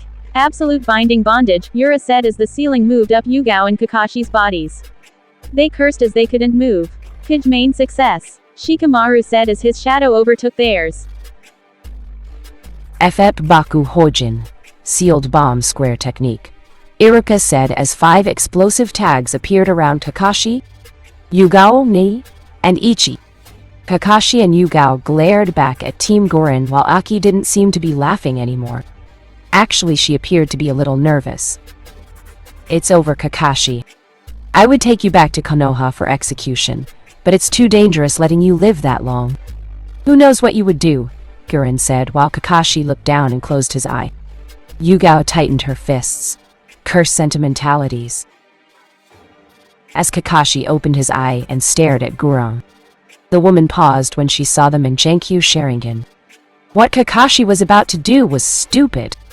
It was so stupid it would go down as one of his stupidest ideas yet, but he and Yugao couldn't get caught. Not yet. Not with their teammates in the position that they were. Kakashi tensed as he strained his eyes over the plains. Swiftly between Team Gurren and Kakashi and Yugao, a very familiar black hole appeared. Kakashi's eye twitched as he moved it to him. Stop him! Ibiki shouted as they ran forward. However, Kakashi panted. If Obito could do it, then maybe, just maybe. Kakashi, Yugao, Ichi, and Nei were pulled into the portal as it sucked them away into nothingness, breaking the ceiling structures and techniques that the team had over them. With time, they all vanished from the plains. Gurren gasped, as did the others. Only Aki was left in the field. Well, I didn't expect that, Aki said with a rub of her head, until she noticed the portal next to her. Out came Yugao, Ichi, Nei, and Kakashi. The male Hinokan member dropped to his knee as his eye twitched. Damn, that took too much chakra, as Kakashi and Yugao stared at Guren's team. They all frowned. Yugao was about to take another step forward, but Kakashi grabbed her arm. Looking back at him, Yugao saw Kakashi panting. She sighed. That was right. They had more priorities at the moment. She nodded before she stabbed her sword in the ground. Rakukan Giri, lightning sword slash, Yugao said as lightning ripped through the earth. The ground shook as lightning sprang up from the depths of the underground into a flood over Team Goren. The 2 Jonin and 3 Chunin watched the incoming attack as it obscured their vision of their targets. Shit, Goren said as she quickly moved to intercept. Hijutsu, Shiharai, secret technique, disbursement, came a bold voice. It was hard to see, but Guren was able to make out a man as he dropped to the ground and swung his blade. A large arch of wind slammed into the lightning, quickly pushing through it before scattering the lightning into the upper winds to die out, leaving Team Guren safe. Guren-san, Yura-san. The team regained their vision at the sound of the voice, and, much to Guren and Yura's surprise, she dropped to the ground. He scanned the area. It looked like Kakashi and the rest of the unidentifiable crew were gone. Shi-san, Yura said in surprise as the former Kumo shinobi nodded. Ibiki, Iruka, and Shikamaru were a little on guard, but by the pat on Shi's shoulder that Guren gave, they figured they could let up a little. Glad to see you, cousin. We're lucky you and Fujikaze arrived when you did, Guren said, sending another wave to the man. Naruto had revived in the much earlier days of his summoning. Fujikaze gave a small bow before he sheathed his sword. Gurendano, I need to ask about the damages here. What has happened? Fujikaze asked. Guren rubbed the back of her head and let out a sigh while Yura looked down, a little sadly. Kakashi-san and Yugao-san have betrayed Konoha, Yura said solemnly. She and Fujikaze shared a glance while Guren grinned. No, they didn't, Guren said, much to the surprise of the group. Troublesome, you know something, don't you? Shikamaru asked while Guren refocused herself. She turned back around. Well, I thank you for the help, cousin. We're still on a mission. Let's pack our things. We're heading straight for Kusa, Guren said. The others quickly saluted her before they grabbed Shi and Fujikaze, then proceeded to run off. Meanwhile, far off, Aki was laughing her ass off as Yugao held an exhausted Kakashi. The bruised Nei and Ichi merely ran forward with them as well, never saying a word. Ha ha ha, see. I told you we would have fun if you attacked them. How did it feel seeing former friends? Aki asked, making Yugao snarl. They aren't old friends. They are still friends and comrades. You will pay dearly for this, Yugao responded with venom laced in her voice. Aki didn't look perturbed by the aggression. She merely smiled as they kept going towards their destination. XL. No, no, no, no, no, no. No matter what any of those bastards say, Ni-chan, the man I love, would never follow this organization. This has to be a trick. Ni-chan would rather die than to let people like these call him a king. The same would go for Kushina-chan too, Yuri said as she pounded the walls in front of her, while Sasame and Amaru watched. Hey, Naruto-kun really has grown up. It really has been 2 years now, Sasame said while Amaru attempted to calm Yuri down. We believe you, Yuri-san. But the fact is that everyone else is going to hate them for this, unless they can clear their names. What are we going to do? No one here is going to believe that you are their cousin, and even if they did, they would take out all their aggression on you since Naruto-san and Kushina-san are out of reach. Amaru replied. I know, it just pisses me off, Databayan. They're out there ruining Ni-chan's good name, and I'm here just letting it happen, Yuri said as she leaned against the cold wall. Sasame sighed, as did Amaru. The 3 girls merely looked at the room. So it's their fault. I can't wait to get my hands on them. I'll make them pay for this. Yuri, Sasame, and Amaru heard all of these, and both could feel the anger radiating from Yuri. Calm down, Yuri. Being angry isn't going to fix anything. Let's think for a second. If you and I know anything about Naruto-san, it's that he's not going to go along with this. Still, we're stuck here. We have to do something, Sasame said. But we have no chakra except for Yuri-san. How are we going to do that? Amaru asked. I'll fucking claw the damn ground of my cell out with my nails if I have to. I will get out of here, Yuri said with conviction. Sasame placed a finger to her chin. The ground of a cell? The floor, possibly? The ground of Yuri's cell. That could work. Yuri, you magnificent bruiser, Sasame said as she hugged Yuri, much to the redhead's confusion. What? What did I say? Hey, let go of me. Sasame, let go of me. Yuri cried while Sasame grinned widely before she began to explain the concepts of her plan to Yuri and Amaru. XL. The Regent, Ranmaru, and Mu were quickly taking trays of food up to Naruto and Kushina's private chambers. Since the week that the Regent had announced Naruto and Kushina as their organization's king and queen, many of the members of their organization had tried to speak with, or at least see a glimpse of them. It was without a doubt in the Regent's mind that the rest of the organization was getting restless, but they would just have to put up with it for now. Also, the king and queen had been strangely complacent with their ordeal. The Regent figured that, after the entire first week, they were beginning to meld into their roles. However, whenever he talked about Kushina or Naruto helping, they were quiet. Perhaps he should post some guards up here. As it stood, the Regent felt Ranmaru and Mu were probably good choices, thought given what Mu did last week. Perhaps he was doubting that a little. As the three finished walking the flight of stairs, they came up to the wall. Naruto-sama, Kushina-sama, lunch, Ranmaru said joyfully. There wasn't a response. Ranmaru and Mu glanced at each other while the Regent narrowed his eyes behind his mask. The three quickly stepped into the wall and appeared on the other side, inside the room. As they came through, Ranmaru grinned while the Regent led up his tense stance. The three said nothing as they saw Naruto and Kushina on the bed, sleeping. Ranmaru and Mu settled the plates down gently before exiting. The Regent sent them a small look before gave a small bow, and left as well. The room was silent for a good 5 minutes before Naruto stirred. He tapped his mother's shoulder, prompting her to waken away well. Shaking her head, Kushina quickly resumed her stance. That was until she opened her eye and saw her son glaring at her. I said I was sorry, Databane. It slipped my mind that I could do this. What do you want from me? Kushina asked with a huff as she folded her arms. Naruto just resigned himself to a sigh as Toka and Sasori came from beneath the structures. Shall we go now, Kushina-sama? Toka asked. Kushina quickly nodded as Sasori and Toka nodded before they disappeared through the walls. Kushina took a deep breath and held out her hands. Naruto took his mother's hands and stilled his breath. Both opened their eyes, showing the pure essence of Hanshao coursing through their bodies. Good. Now they could see everything Sasori and Toka could see. It was something Naruto had tried to test earlier in the week.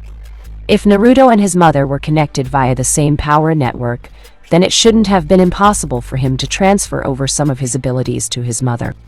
So as long as they remained connected, then it was easy for them both to look through Kushina's summon's eyes. How do you feel, Ka-chan? Naruto asked as Kushina twitched. A little disorientated, Sochi, but I'll deal with it. Let's keep looking, Kushina said, with Naruto agreeing with her. The two, through the eyes of Toka and Sasori, made time by looking over the entirety of their newfound home. Naruto and Kushina had to give this organization its credit. The place was insanely massive. It was also complex too. From the outside it was nothing but a large mansion house on the surface. Underneath it was a labyrinth of tunnels and passages that nearly made Naruto and Kushina dizzy. The one thing that possibly made Naruto angry was the fact of how they were working these people. Prisoners on the 1/5 floors had it the easiest, They worked in a couple of mine shafts, digging up minerals found there. Those of the 610th had a much rougher time. They were all spinning enormous wheels, trying to open some door that only looked about a quarter open as it was. Then there was the 11th, 16th floors were not only digging in coal mines, but they were also battling some type of creatures that Naruto couldn't identify. Naruto-sama, Kushina-sama, I am feeling a large flux of chakra to the east, Toka said. Naruto and Kushina could feel it as well and asked for Toka to investigate the chakra. A few series of turns around sharp hallways, Toka turned a final corner and beamed forward. Yuri? Naruto asked as he jumped to his feet. He could see his cousin lover in her cell pacing the floor as she bit the nail of her thumb. Swiftly, Naruto cut the connection and dropped from his bed. They have Sasuke, Mikoto-san, Zabuza, Haku, Karen, Komachi, Conan, Yuri, and Sasame. Ka-chan. We can't stay here, we have to go save them, Naruto said earnestly. I understand that, Sochi, but we are just as trapped as they are. You remember what happened when you tried to use the Kakenyugami and the Jikkyugami here. It backfired heavily. In any case, something is disrupting with the spiritual essence of this place, so we're stuck. If you could use your summons as well, then that would be a different story. But you can't. Sochi, all we can do right now is rely on them, Kushina said. Naruto looked away with a curse. Kushina sighed as she looked back through her summons. Wait, where are Kakashi and Yugao? Kushina asked. Naruto blinked before he looked back out at where Sasori was looking.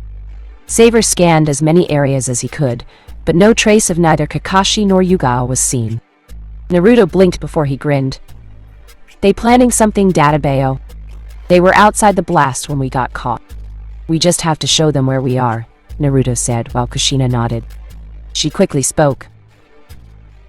Sasori-san, put a fix on Kakashi and Yugao's chakra signatures, and then go to them.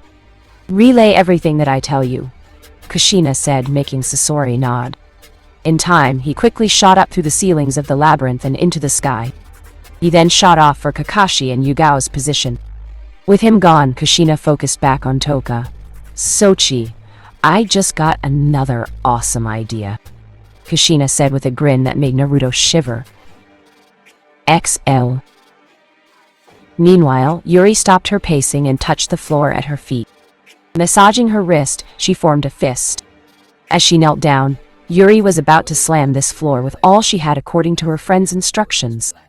Yuri, stop. Yuri paused mid-swing as the sound of alert came into her ears. She looked left and right, but found no one in her vicinity. With a gulp, she stood to her feet. Hello? Yuri asked the wind.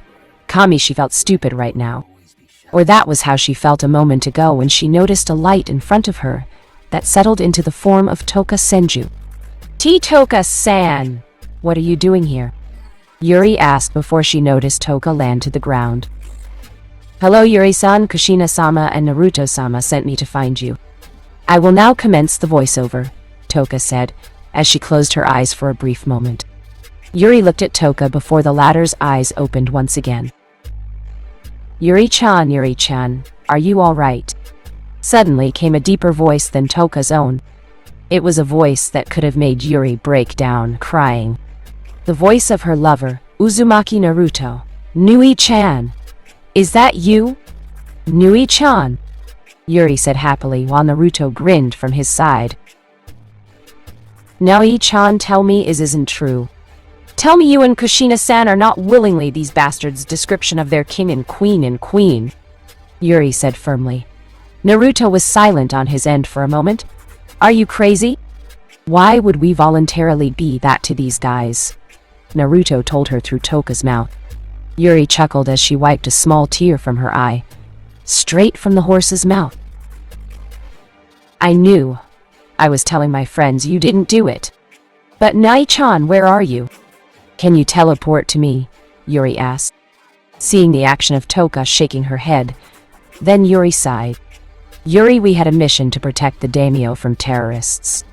We don't know his status yet, but they used some weird technique and I tried to counter it with a time stop. Ever since then my powers have been weird. We were caught too, but we're like between the first floor and the second floors. Naruto said. This place has floors? Yuri asked incredulously. Sochi, let me talk for a moment. Yuri heard Kushina speak. Naruto moved over as Kushina cleared her throat to talk with Yuri. Yuri, I need you to tell me how you ended up here, Kushina said. And Yuri did so. She explained what she was doing in the village, the people she was talking with, how she, Ebisu, and Shizune were in the field picking medical flowers until all three were captured by people in masks, which, given the odds, were the same terrorists. I haven't seen any sign of Shizune-san or Iro Oji since that time, Yuri said, making Kushina place a finger to her chin. She and Naruto shared a glance before Kushina turned to speaking. They might be between the 10th and 15th floors for all we know right now. Listen to me, Yuri. You're not as alone as you think. Haku, Zabuza, Komachi, Karen, Konan, and Mikoto are here also, Kushina said, making Yuri widen her eyes. They were all here. Talk about a stroke of luck. Wait, what about Kakashi-sensei and Yugao-san? Yuri asked. Kushina had Toka point upwards. The surface as far as we know, but we're hoping we can make another plan, Kushina said. Yuri listened attentively, making nods where she could. I guess that would make sense. Okay, I'll relay it to Sasami-san and Amaru-san, Yuri said, making Kushina and Naruto nod. Good. We'll send Toka over to Haku and the others, then to Zabuza and Mikoto to gain further details. Stay safe. Yuri, Kushina said. And Yuri gave a thumbs up as Toka faded away, leaving Yuri alone. The room was a little cold, but right now Yuri wasn't worried about that, as the heat of her boy matched her passion from the turn of events. XL. Work, you rich bigoted dogs! Work now! The slave driver shouted as he cracked his whip. The moans and groans of those from former power were echoing through the chambers. As they firmly pushed the turning wheel, Konan glanced back to Komachi and Karen.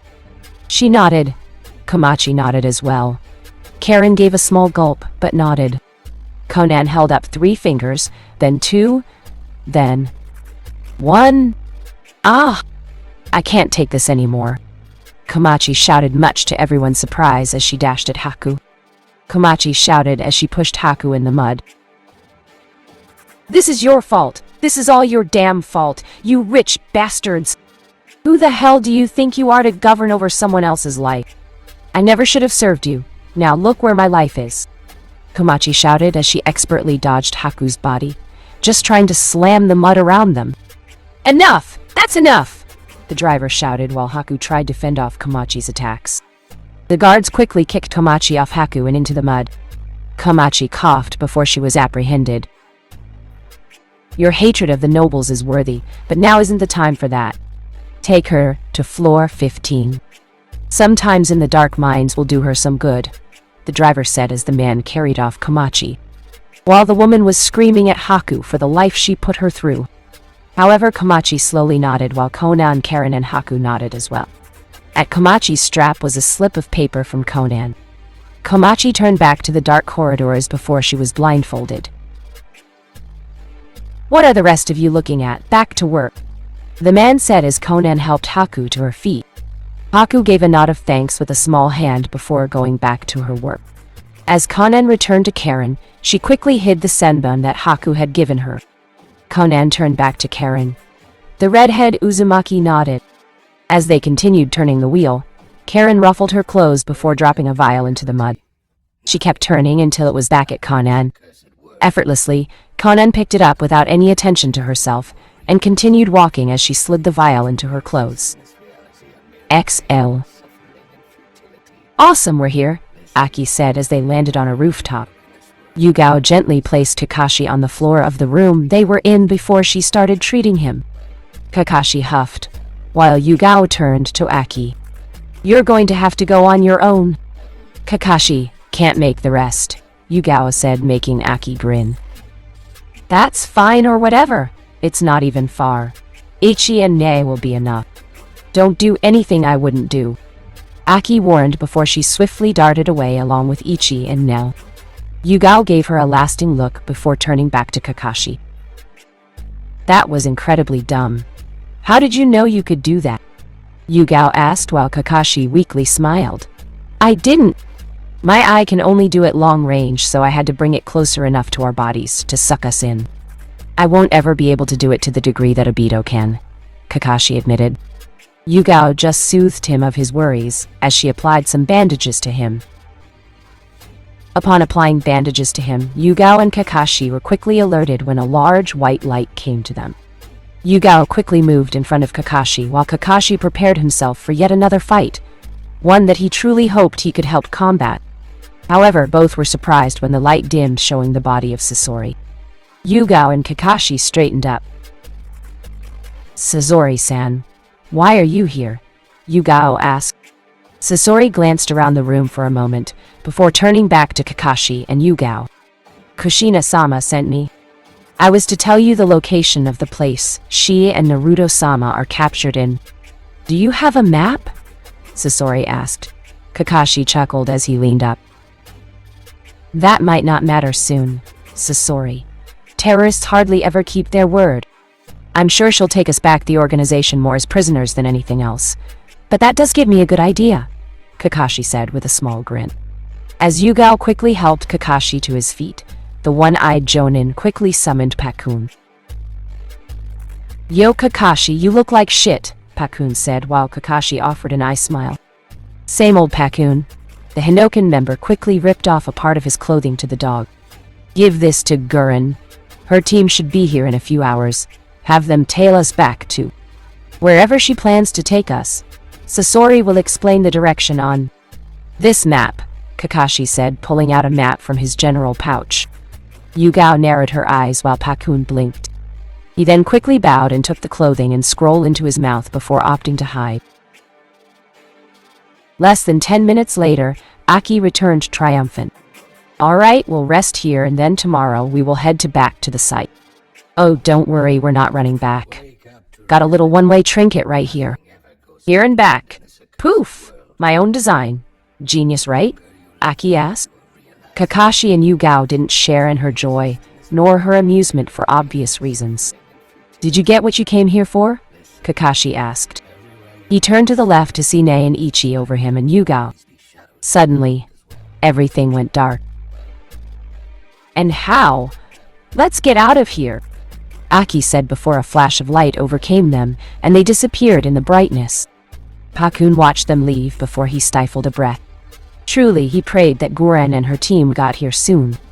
Meanwhile, Sasori just glared at the place the woman had just knocked out his master's teammates. XL. Sasame and Maru stared at Yuri like the Uzumaki had grown a second head.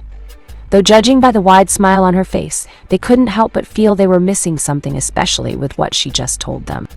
You can't expect me to believe that, can you? Sesame asked. Yuri grinned widely as she wagged her finger back and forth. It doesn't matter, we have to save Nii-chan. If we can get him out of the cell he's in, then I think he can help us all get away. We can get out of here, Yuri exclaimed. Sasame and Amaru glanced to each other. But from what you've told us, Naruto's team is captured as well. How is that supposed to help us? Amaru asked. Yuri faltered for a moment. Taking a deep breath to calm herself, she straightened up. Nii-chan has certain contacts that can tell some of his team's missing members, Yuri said. Sasame leaned against the cold surface of the stone walls. Amaru glanced between the both of them before Sasame leaned up from the walls. That might work. If we can get the Konoha shinobi to help us mount into a fighting force, then we might stand a chance of getting out of here. Sasame said, making Yuri nod. But we have no way of contacting Naruto-san or Kushina-san. Plus, no one here is really fond of them at the moment. How are we supposed to do anything? Amaru asked, which made Yuri suddenly smile. She then snapped her fingers. I got it, Yuri said, making Sasame and Amaru raise their eyebrows. That night, Yuri waited for the regular guards to pass her by. With the lights from their flashlights gone, Yuri slowly slid from the bed. "This is single-handedly your dumbest idea yet," Sambi said, while Yuri quickly stood to her feet and created a shadow clone. "You're just jealous of my insanely cute points for optimism, Databane? Now, help me with this. I have no weapons. Help me make water fast enough and hard enough to cut through stone," Yuri said.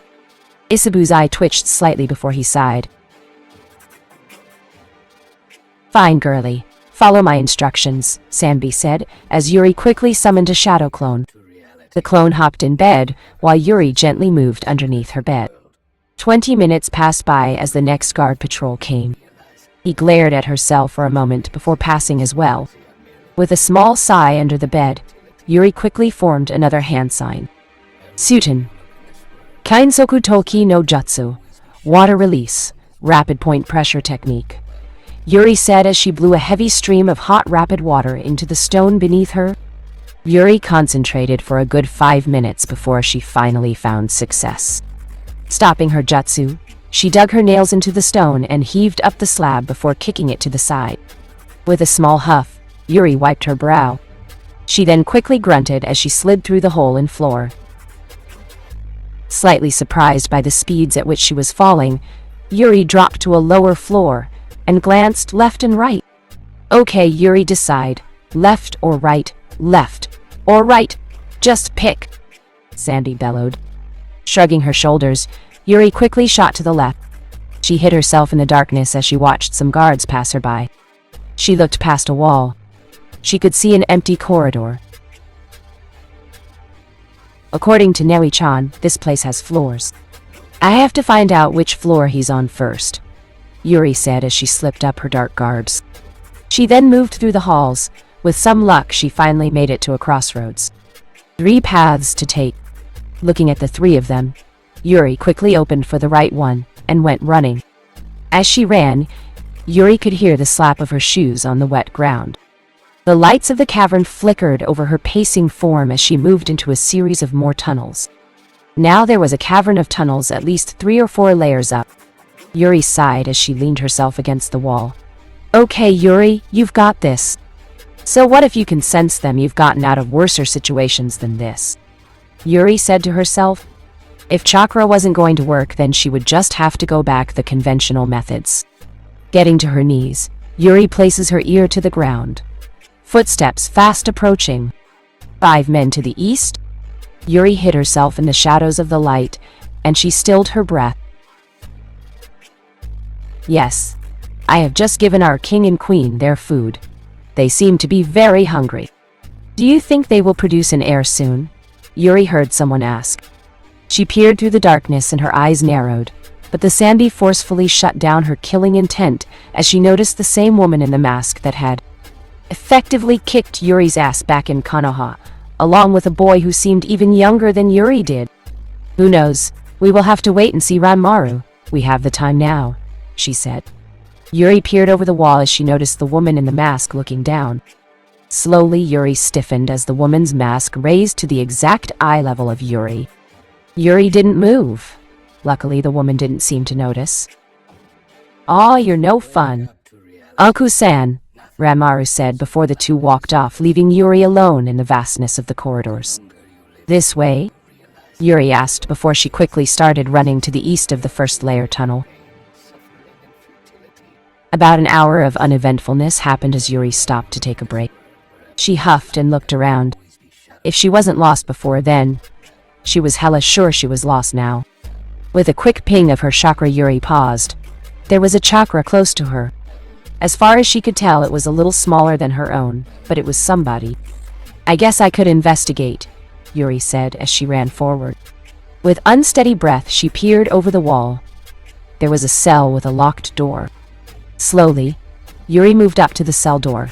She peered inside. The sounds of chaining rattling filled her ears. It was dark inside. The creaking of the chains were grinding on her nerves, but she tried not to pay them any mind. "Anyone in here?" Yuri asked silently. "Get lost. I'm trying to think, or are you going to give me another philosophical lesson on my thinking?" the voice asked.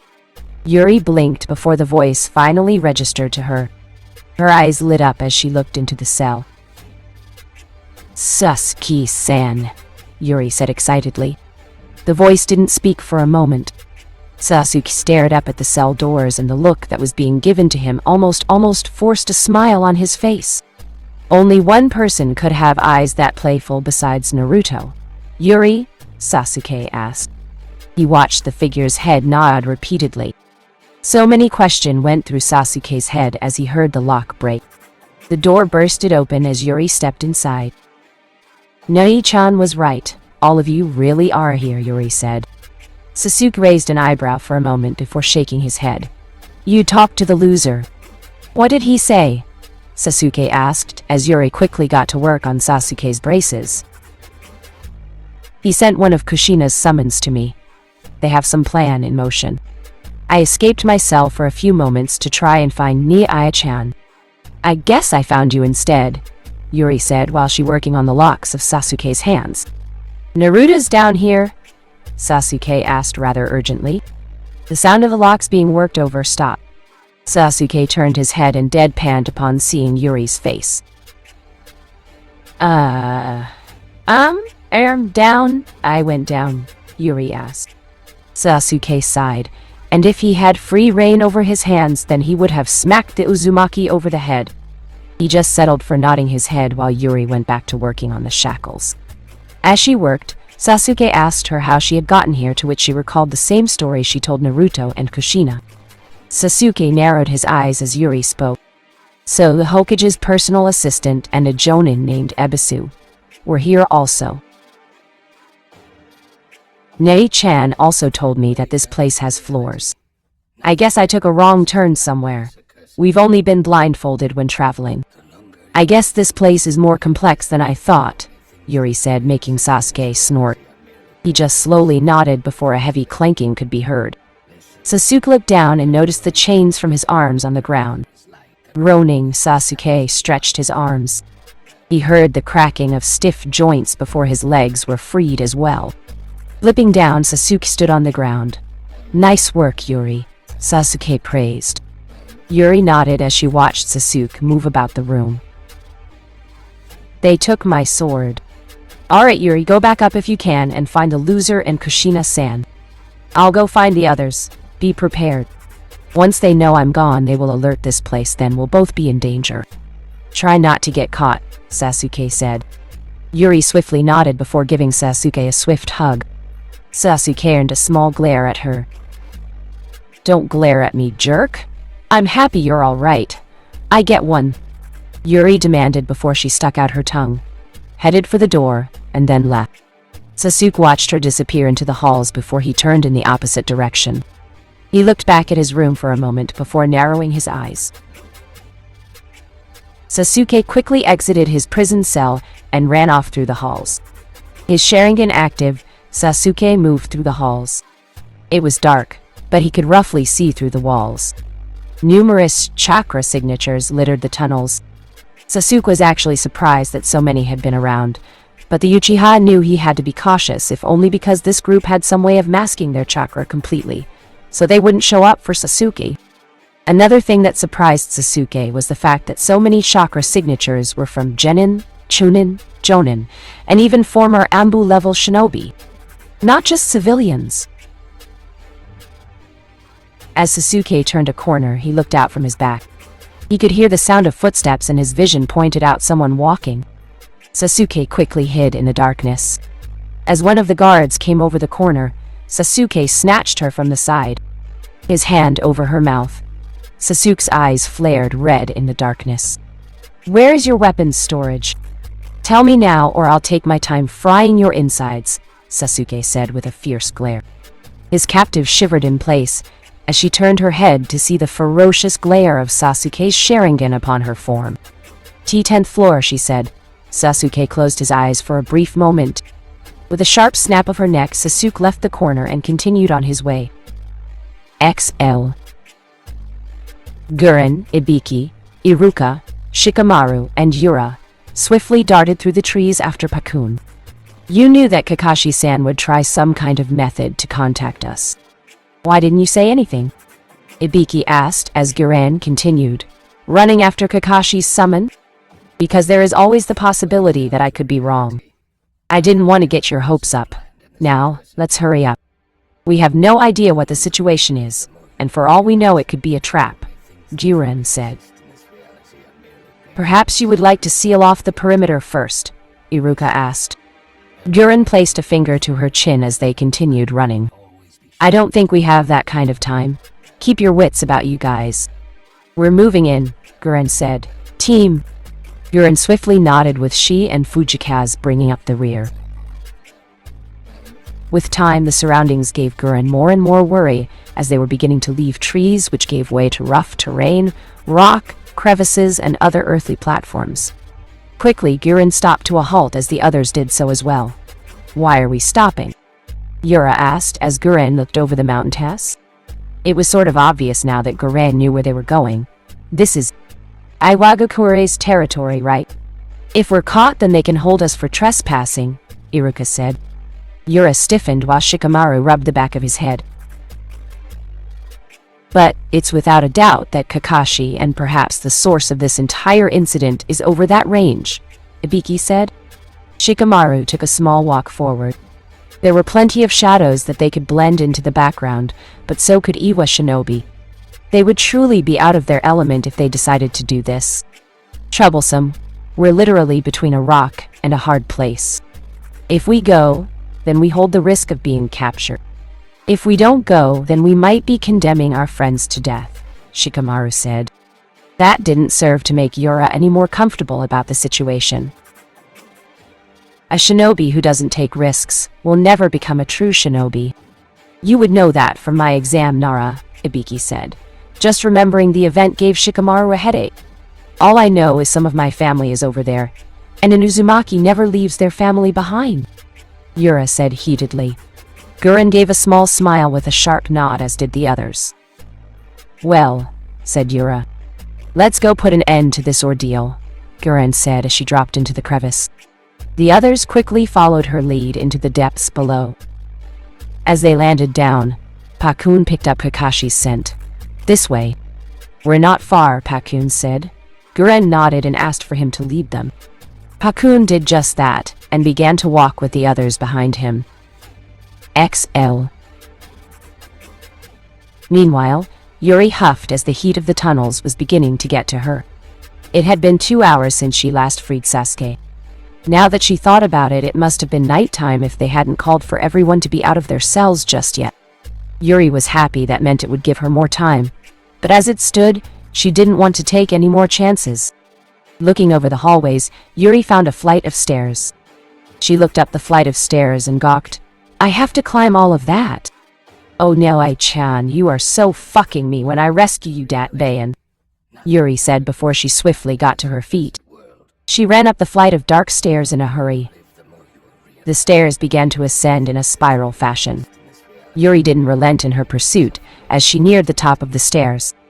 It had seemed that all her efforts had paid off as she finally took a step onto the next floor and made it to where she needed to be. Hide! Sambi shouted at her. Yuri jumped up as she heard footsteps walking in her direction.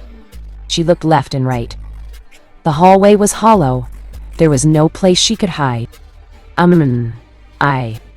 Shit, Yuri said to herself as the guard came around the corner. Looking up, the guard continued walking as he noticed nothing out of the ordinary from when he had come up the stairs. He looked around for a brief moment before he walked down the long flight of stairs. As his foot stepped on a platform, he kept descending. However, underneath that stair platform had been Uzumaki Yuri, hanging upside down with the remains of her chakra to keep her attached to the surface. Yuri exhaled a tired sigh and grinned.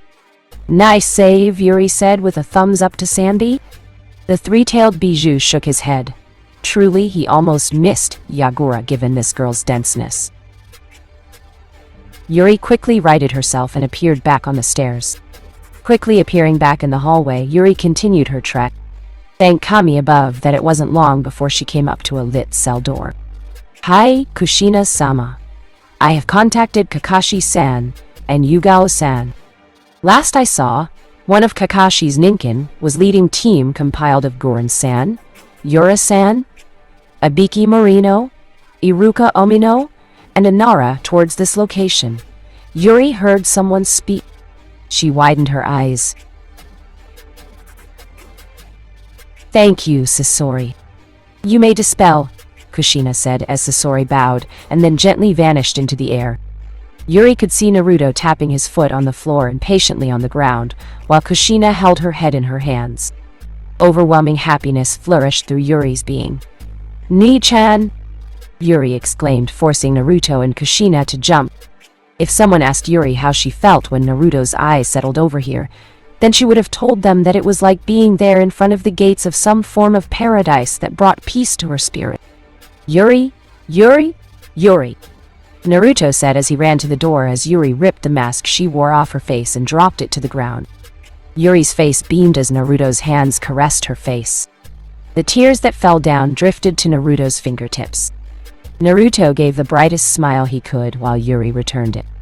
Naruto swiftly wasted no time in capturing Yuri's lips in a kiss that sent electrifying chills down the girl's body. The feelings of a long desire welled within her body as Yuri's hands familiarized themselves with the spiky blonde hair of her cousin. Her tongue felt the familiar taste of Naruto's flavor. I missed you. I missed you so much, Datbayan. I thought, Yuri said while Naruto just smiled. He soothed her words as he whispered sweet nothings into her ears. Shh. It's all right, Yuri-chan.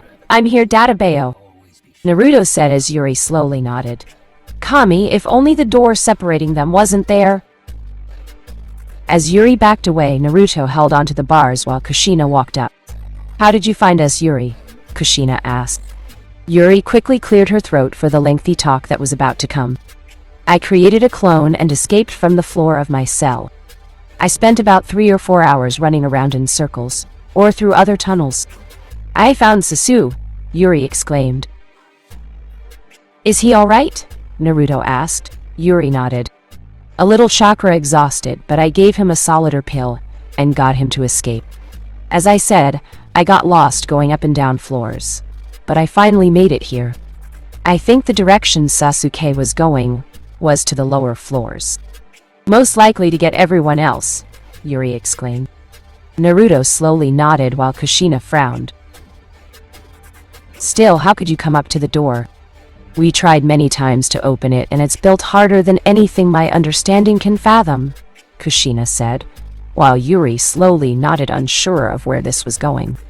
However, she continued, I also made some other friends who want to escape along with us.